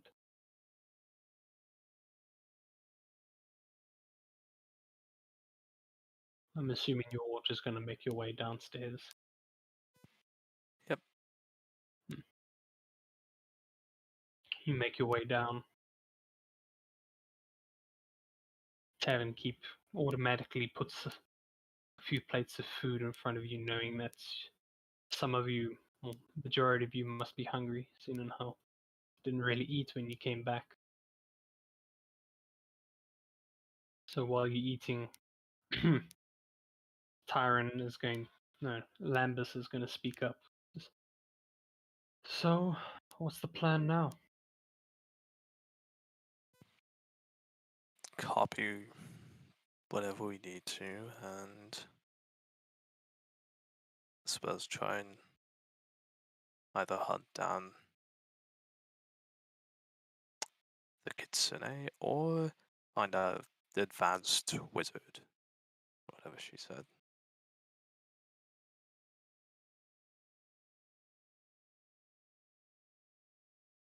The fuck is advanced wizards?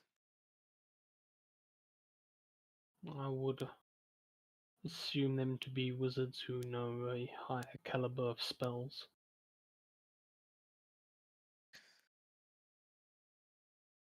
Yes, but Sorry? yes, but it's vague. It's a Plus, where we even gonna find one? there is literally a school, like, in the city.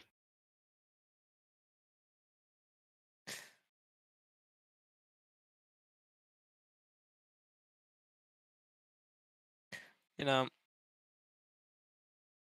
I don't actually know much about magic users. Don't worry, neither do I. I believe in the power of a god, and my punches hit harder. That's all I can gather from it.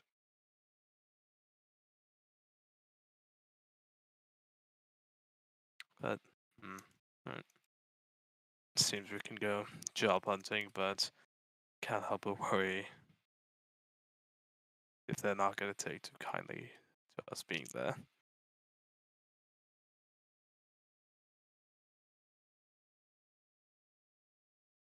I think a smart decision would be to send a message to the royals in Dyrene.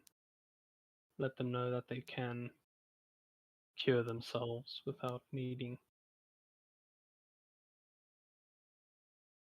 sort of a lengthy travel into the Feywild.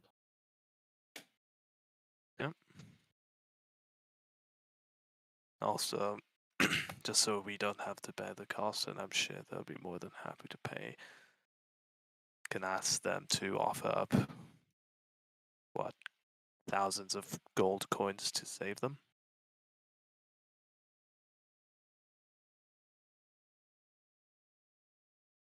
Yeah, I'm sure there's no limit to the amount of gold that they'll need.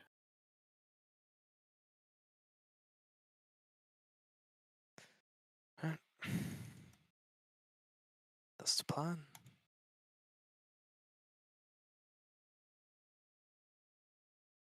And just at that moment, the doors open. You all hear the familiar sound of clanking armor walking in. There's almost like an angel walking in the fires of hell. An elite walks up to your table, pulls up a seat, sits down, and from the voice alone you can tell that it is Elite Arcados, the dickhead. Part of me wishes I was already dead. What do you want? I want to know what you're doing here still. We'll be gone soon enough. Making final preparations to leave. Oh. Close to final.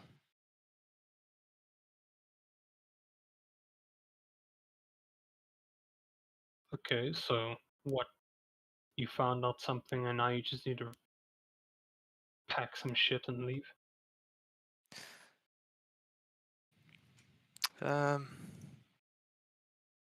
No, we need to pick up a couple more things from around the area, but after that, depending on how quickly we can get that done, we'll be out of your hair. Good. Sounds better already. His gaze goes upon all of you, settles in you, Yanni. Fuckers got your tails in a twist.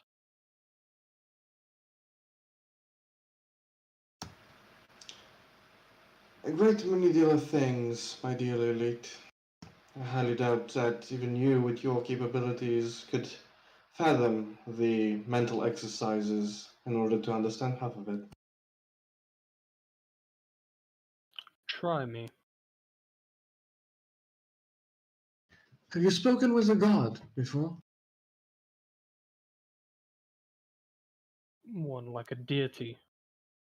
Yes, directly. I can't say that I have. Then this conversation is over.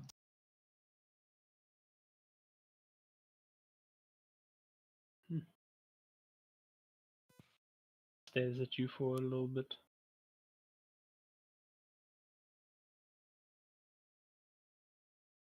For just looking at the rest of you. Well, as soon as you decide to do something other than just sit around and plan, let me know. Get up from his seat and moves to a different part of the tavern. Oh yeah, while you are here, go fetch us a kitsune. We sort of need it. Do you want me to do what now? I told you to get a fetch a kitsune. Shouldn't be that hard for one of your caliber, should it? Not hard at all, but I'm afraid you can't give me orders. And I'm not in the mood. So if you want to find a kitsune, go do it yourself.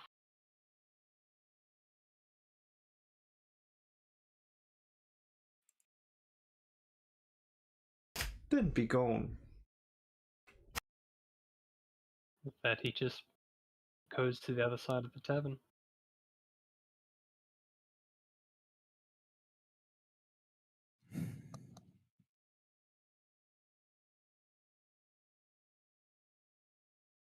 Swipe.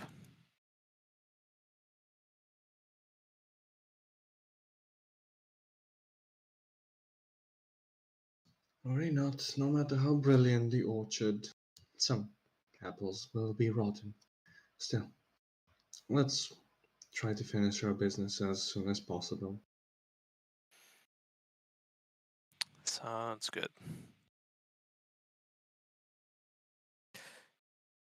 You said talk to the king and queen of Doreen. How? We have our own means of contacting people via sending back in the Reen. I believe that the message can be conveyed to the royal family. Sister? Right. Believe you had the sending stone last. Yeah, my apologies. Been absent-minded recently. I thought for a second you were suggesting we go back to Doreen now. Oh, no, worry not. Even as long-lived as we are, and without disregard to the value of time, we wouldn't really want to take too much of your limited lifespan on this endeavor. Thanks for reminding me.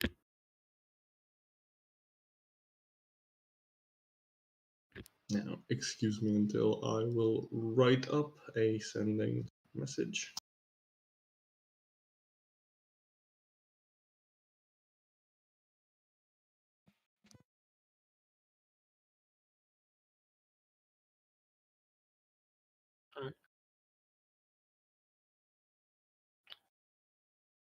As the rest of you eat and drink your morning meals,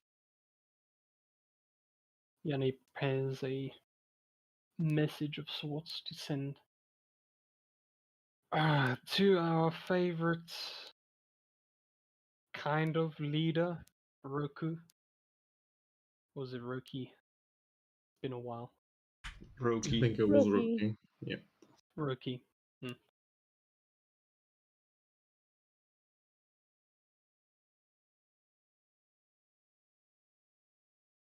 With that being taken care of, Yuna is going to stand up and leave the tavern. Alright, where you going?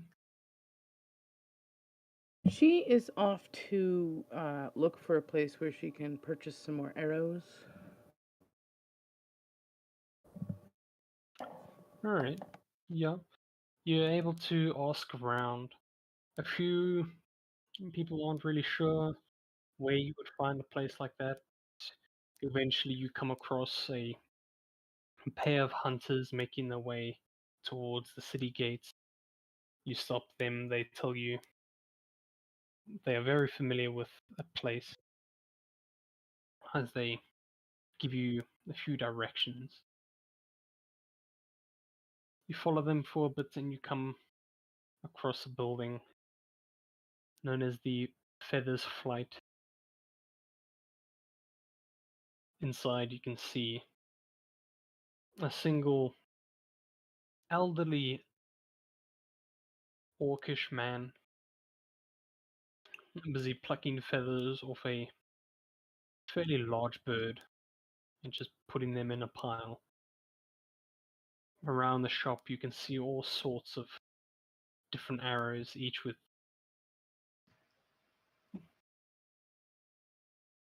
nicely colored fletchings. Some arrow tips are huge, some are very thin and pointy. Others have a sort of barb on the end. A variety of arrows in the store. As he looks up at you. Oh, welcome, welcome. How may I help you today? Well, I'm pretty much in the market for some arrows. I know I need at least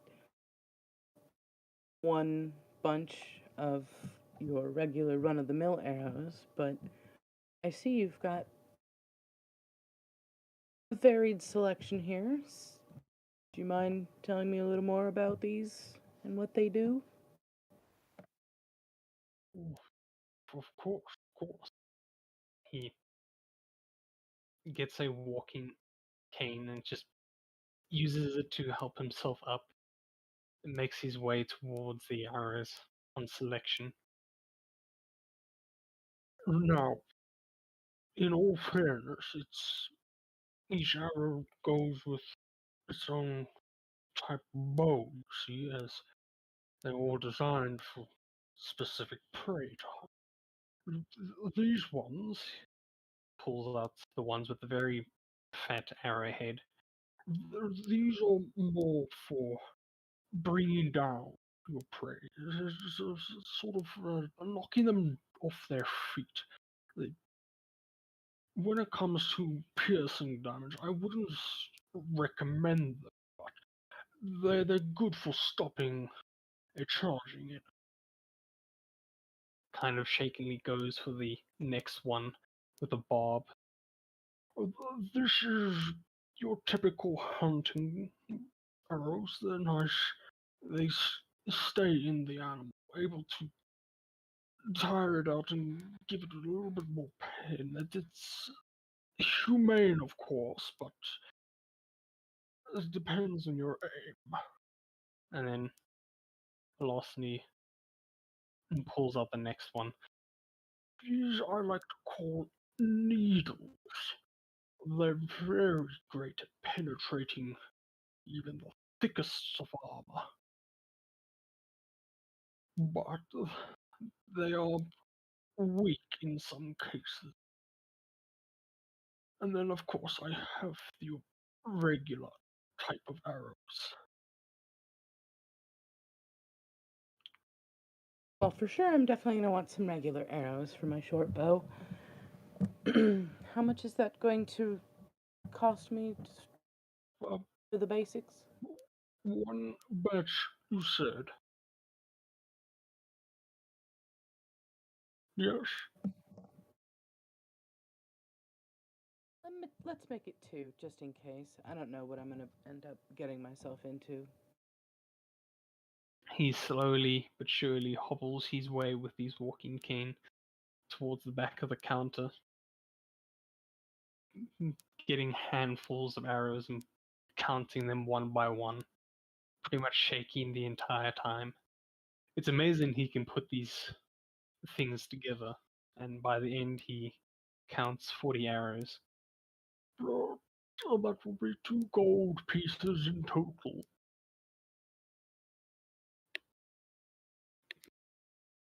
Alrighty, she will pay the 2 gold. And how much for the needle-like ones? Oh yes. Well, they are a little bit more pricey and not much at 2 gold pieces for one batch. How many per batch? 20. Yeah, that's fine. I'll get 1 batch of those. Once again, he gets a handful and counts them one by one until he has 20. Here you are, Missy. Thank you kindly. Do come again if you ever run out of arrows. Will do. Thank you. And with that business taken care of, she will make her way back to the group. Cool.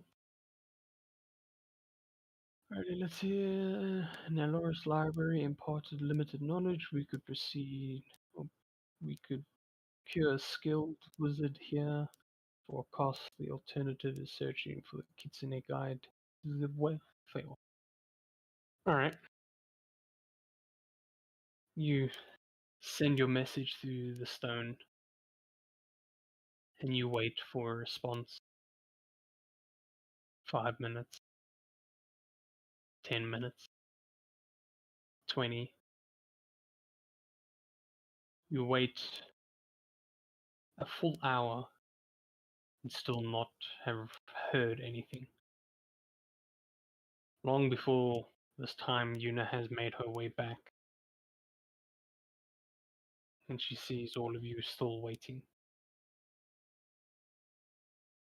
No response?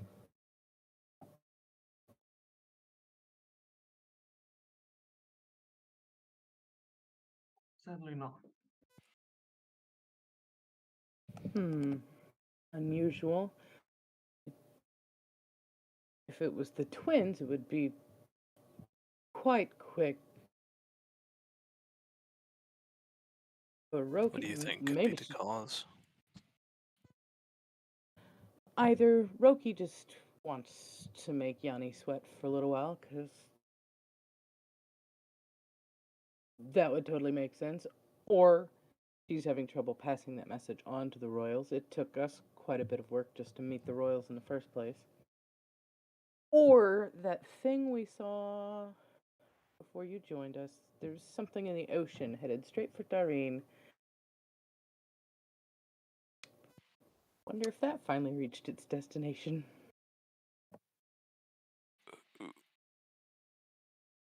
Something in the ocean headed for Doreen. Yes.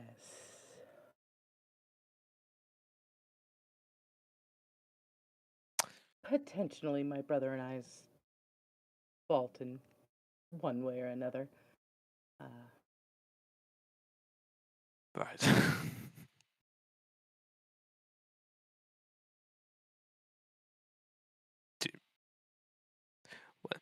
So, what exactly is heading to kill, supposedly kill people in Doreen? We have no idea. We just saw the vague shape of it heading in that direction.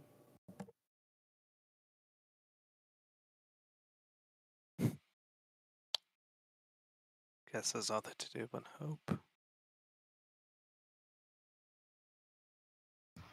Well, we are on the literal other side of the world, so I believe that is the case. Only hope left for us.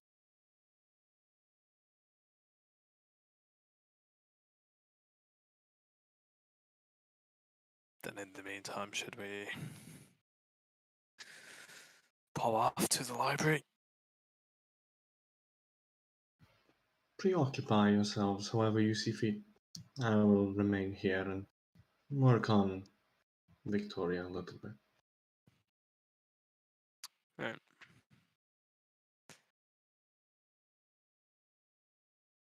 Alright. So the rest of you go into the library while Yanni stays?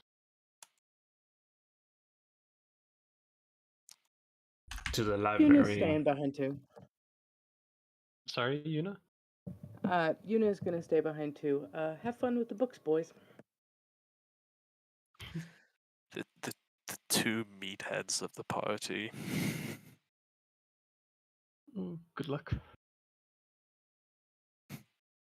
Alright. We'll we'll first start with you, Yanni. As the other two make their way to the library, what are you two doing? Just fixing Victoria or more? For what Yanni would attempt to do, I don't know if this would have any sort of mechanical benefits or if it's just fluff. But apart from fixing the Victoria, he would try to incorporate whatever he witnessed the previous day with the elites sparring and very, very short feedback that he got in the fight with their leader, trying to improve Victoria so as not to repeat the mistakes of the previous days. All right, that's interesting. Because Victoria's not, you're not like really programming anything on her. You just she follows your commands. Yeah, so it's like a joint exercise between Yanni as a controller and the limitations and capabilities of Victoria's Oh. framework. Okay, so it's not only just working mechanically on her, like maybe loosen up the joints so she can be more flexible, or add a little bit more armor on to give her more survivability, but you're also training her in a way. Yeah, like imagine that Yanni is connecting like his bits and limbs to Victoria's, and whatever movement he would do, she would mimic. And Yanni would try to replicate the fighting style of the elites with his own body, uh, and see where the wooden framework of Victoria gets stuck to like work on those parts, loosen, strengthen whatever might be holding back the framework throughout this whole battle dance, if you will. All right. Make me a performance check. See how well you can mimic the elite style, should we say? Jeez. Yeah. I haven't been rolling above a 5 this session. It is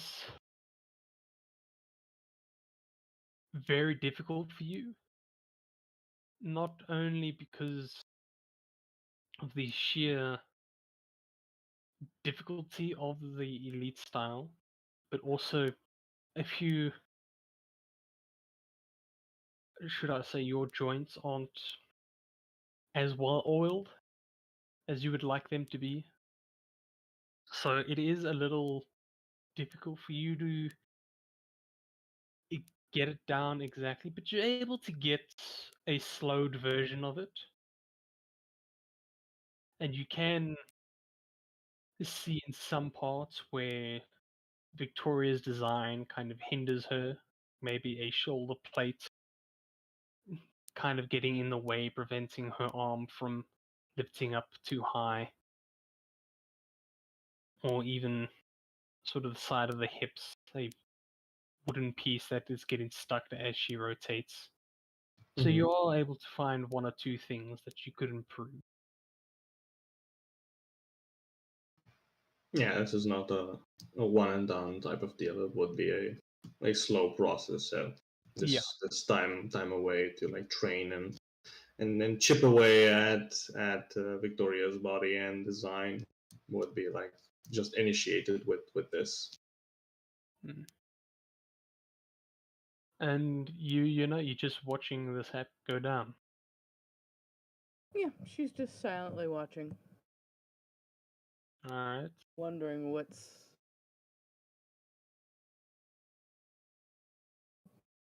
eating at Yanni, but not yet ready to try and start that conversation.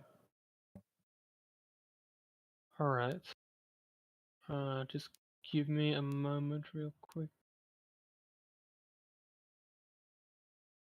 I just need to check up something real quick.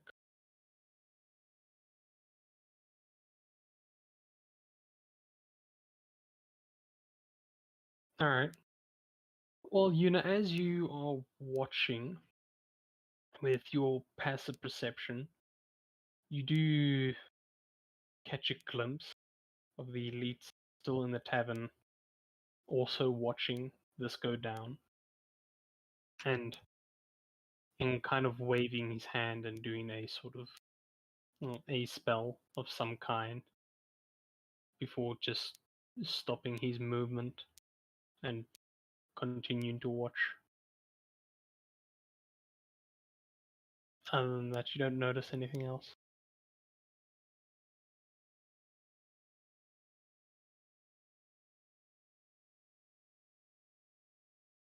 Alright, that's fair. All right. Just gonna silently try and keep an eye on both of them. All right. We move on to you, Kola and Tyron, as you both make your way to the school. You find it easy enough. It's a large building in the richer sector. And once in at the doors, it opens for you again. This time you can see inside. It's a lot more busy than what it was yesterday. There are hundreds of people inside, walking to and from places, carrying books and other various forms of magical equipment.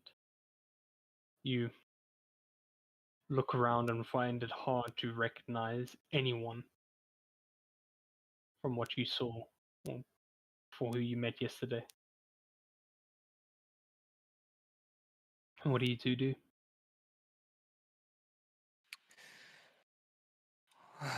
Off. I'll have to try and find the books we had yesterday. Alright. I will say do me a history check. See if you can make your way back to where you were. 6. Kola, you can do one if you want as well. And look at that! That's a 20. Alright. Taran, you're just dreading to be back in this building.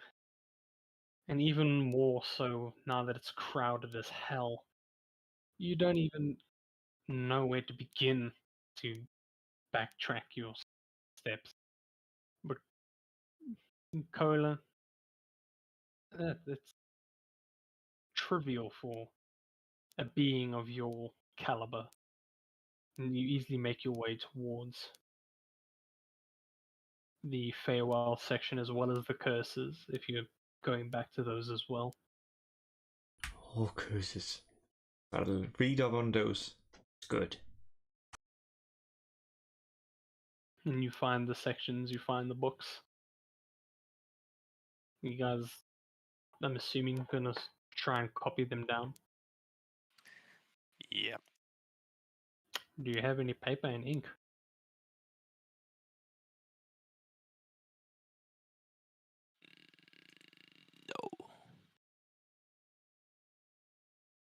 No. Shit. Like, you have the books, so Let's see if we can find someone to offer us some pen and paper. alright. Make me an investigation. No. Hold on. Let me actually. Investigation's not. Sorry.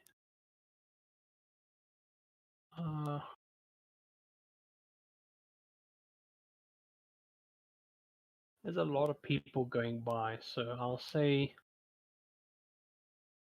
you can make me a persuasion.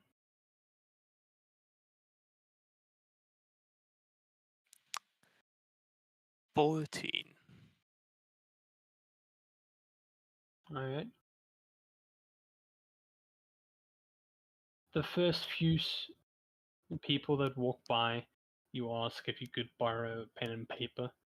They kind of give you the look of annoyance. I mean, students being dead asked to do that.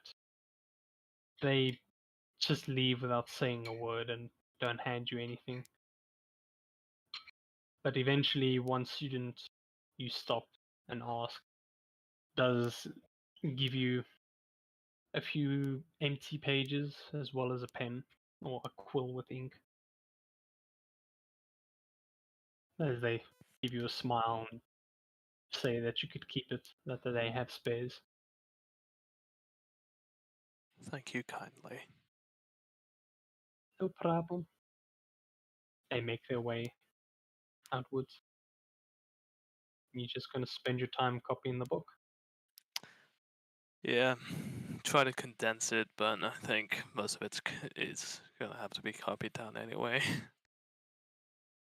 Alright. You spend a good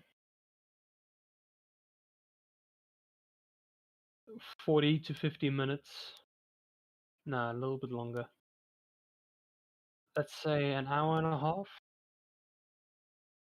Busy copying down what you find important in the books.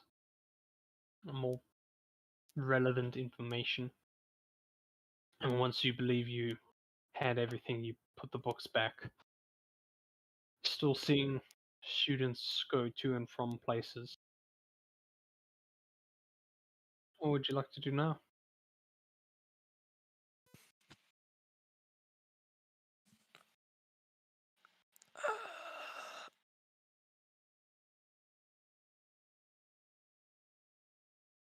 Cola, what do you think? Should we try and hire Grand Wizard immediately, or go back to the rest and ask what's up?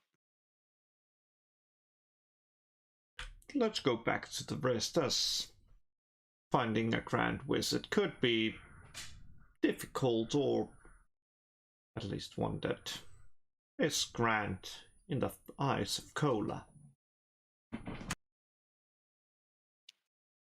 Then how about a perfectly adequate wizard instead? We could try and look for one, though. Who knows? Maybe there's nothing in this frozen waste. Well, there's people at the school here, so one of them surely can do the job.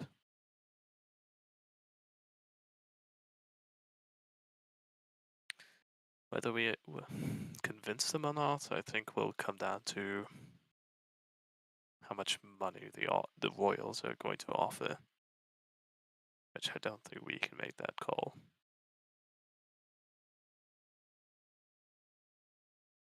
No, not unless you have a lot of money laying around. Fucking wish.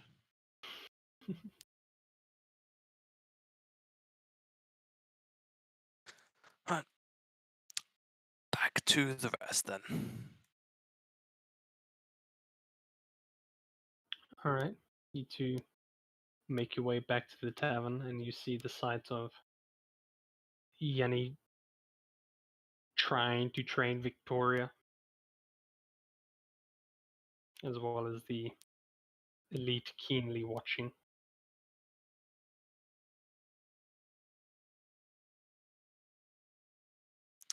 Yeah, just not wanting to interrupt, instead just go to Una and ask, what are they doing? Yanni's working through some shit, and well, Stick Up His Butt over there is, watching. Might have also been doing some spell shit over there. Fairly uneventful while you were gone, though. How were the books?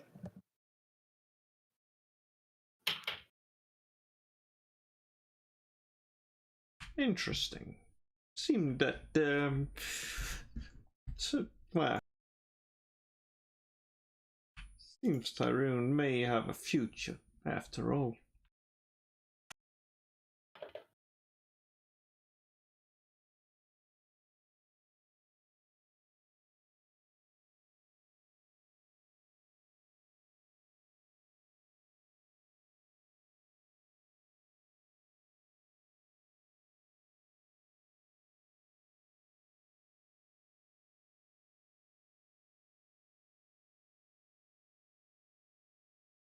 Right.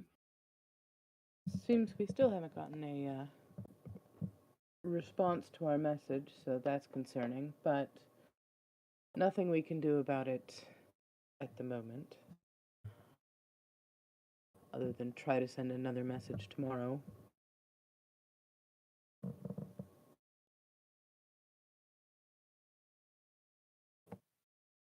Yeah, just give Gaz a sec. His internet died. Yeah. Guess he doesn't have a future then. Oh, welcome back. Yeah. Student Wi-Fi, isn't it great? It never is. Exactly. Alright. But yeah, I'm not sure what last thing happened was just Unit just mentioned something that they still haven't received a response, and it's concerning a bit. But that they can always send another message tomorrow. That was pretty much it, right? Yeah.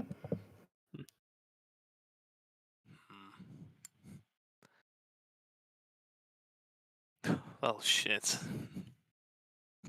There goes our idea. Which idea? I'm curious. Going out and trying to grab the wizard and convince them to join us for a load of money for helping save the royal family of Doreen.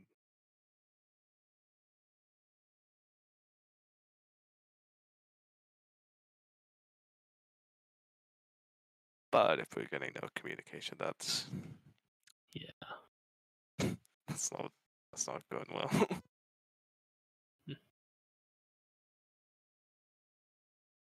Right. I just have one question, Yanni. How long are you going to be training Victoria? Like the whole day? Yes. God damn. Okay. Make me another 2 performance checks. One for the morning, afternoon, and evening. All right.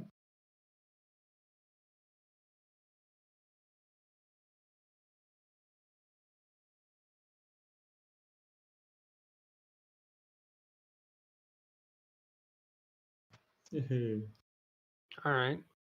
So as the morning progresses, you do a little bit of tinkering on Victoria, trying to see if you can make things a little bit better for her. Afterwards, you give it a full test drive, testing her mobility and all of that, and you find that your adjustments were actually a little worse than before. So you again spend a bit of time readjusting and doing your next full run trial. You go through all the motions, and all the ones that you saw before, she's able to maneuver fairly smoothly without much issue. But when one problem is solved, more arise, and you find a few more spots where her mobility is lacking a bit. But all in all, I'd say today you've made a bit of progress in, I don't know, upgrading Victoria, because that seems like where this is going. Mm-hmm. Alright. The rest of you, if there's anything else you would like to do today, by all means, share. Fortunately, no, I think Tyron would just be drinking and waiting for something to happen. And most likely be living in the library. His new favorite thing, books. Alright. Unicola? Nah, I got nothing. I got nothing. Cool. And I think that's where we will end it for today. Thank you guys for showing up. Thanks for hosting. Yeah. It's a little small bummer that we still had 2 players missing today, but such it is with, Oh, well. with scheduling and all of that bullshit. Yeah, and I wasn't too vocal either. I didn't really feel too well, but I didn't want to miss out on the session.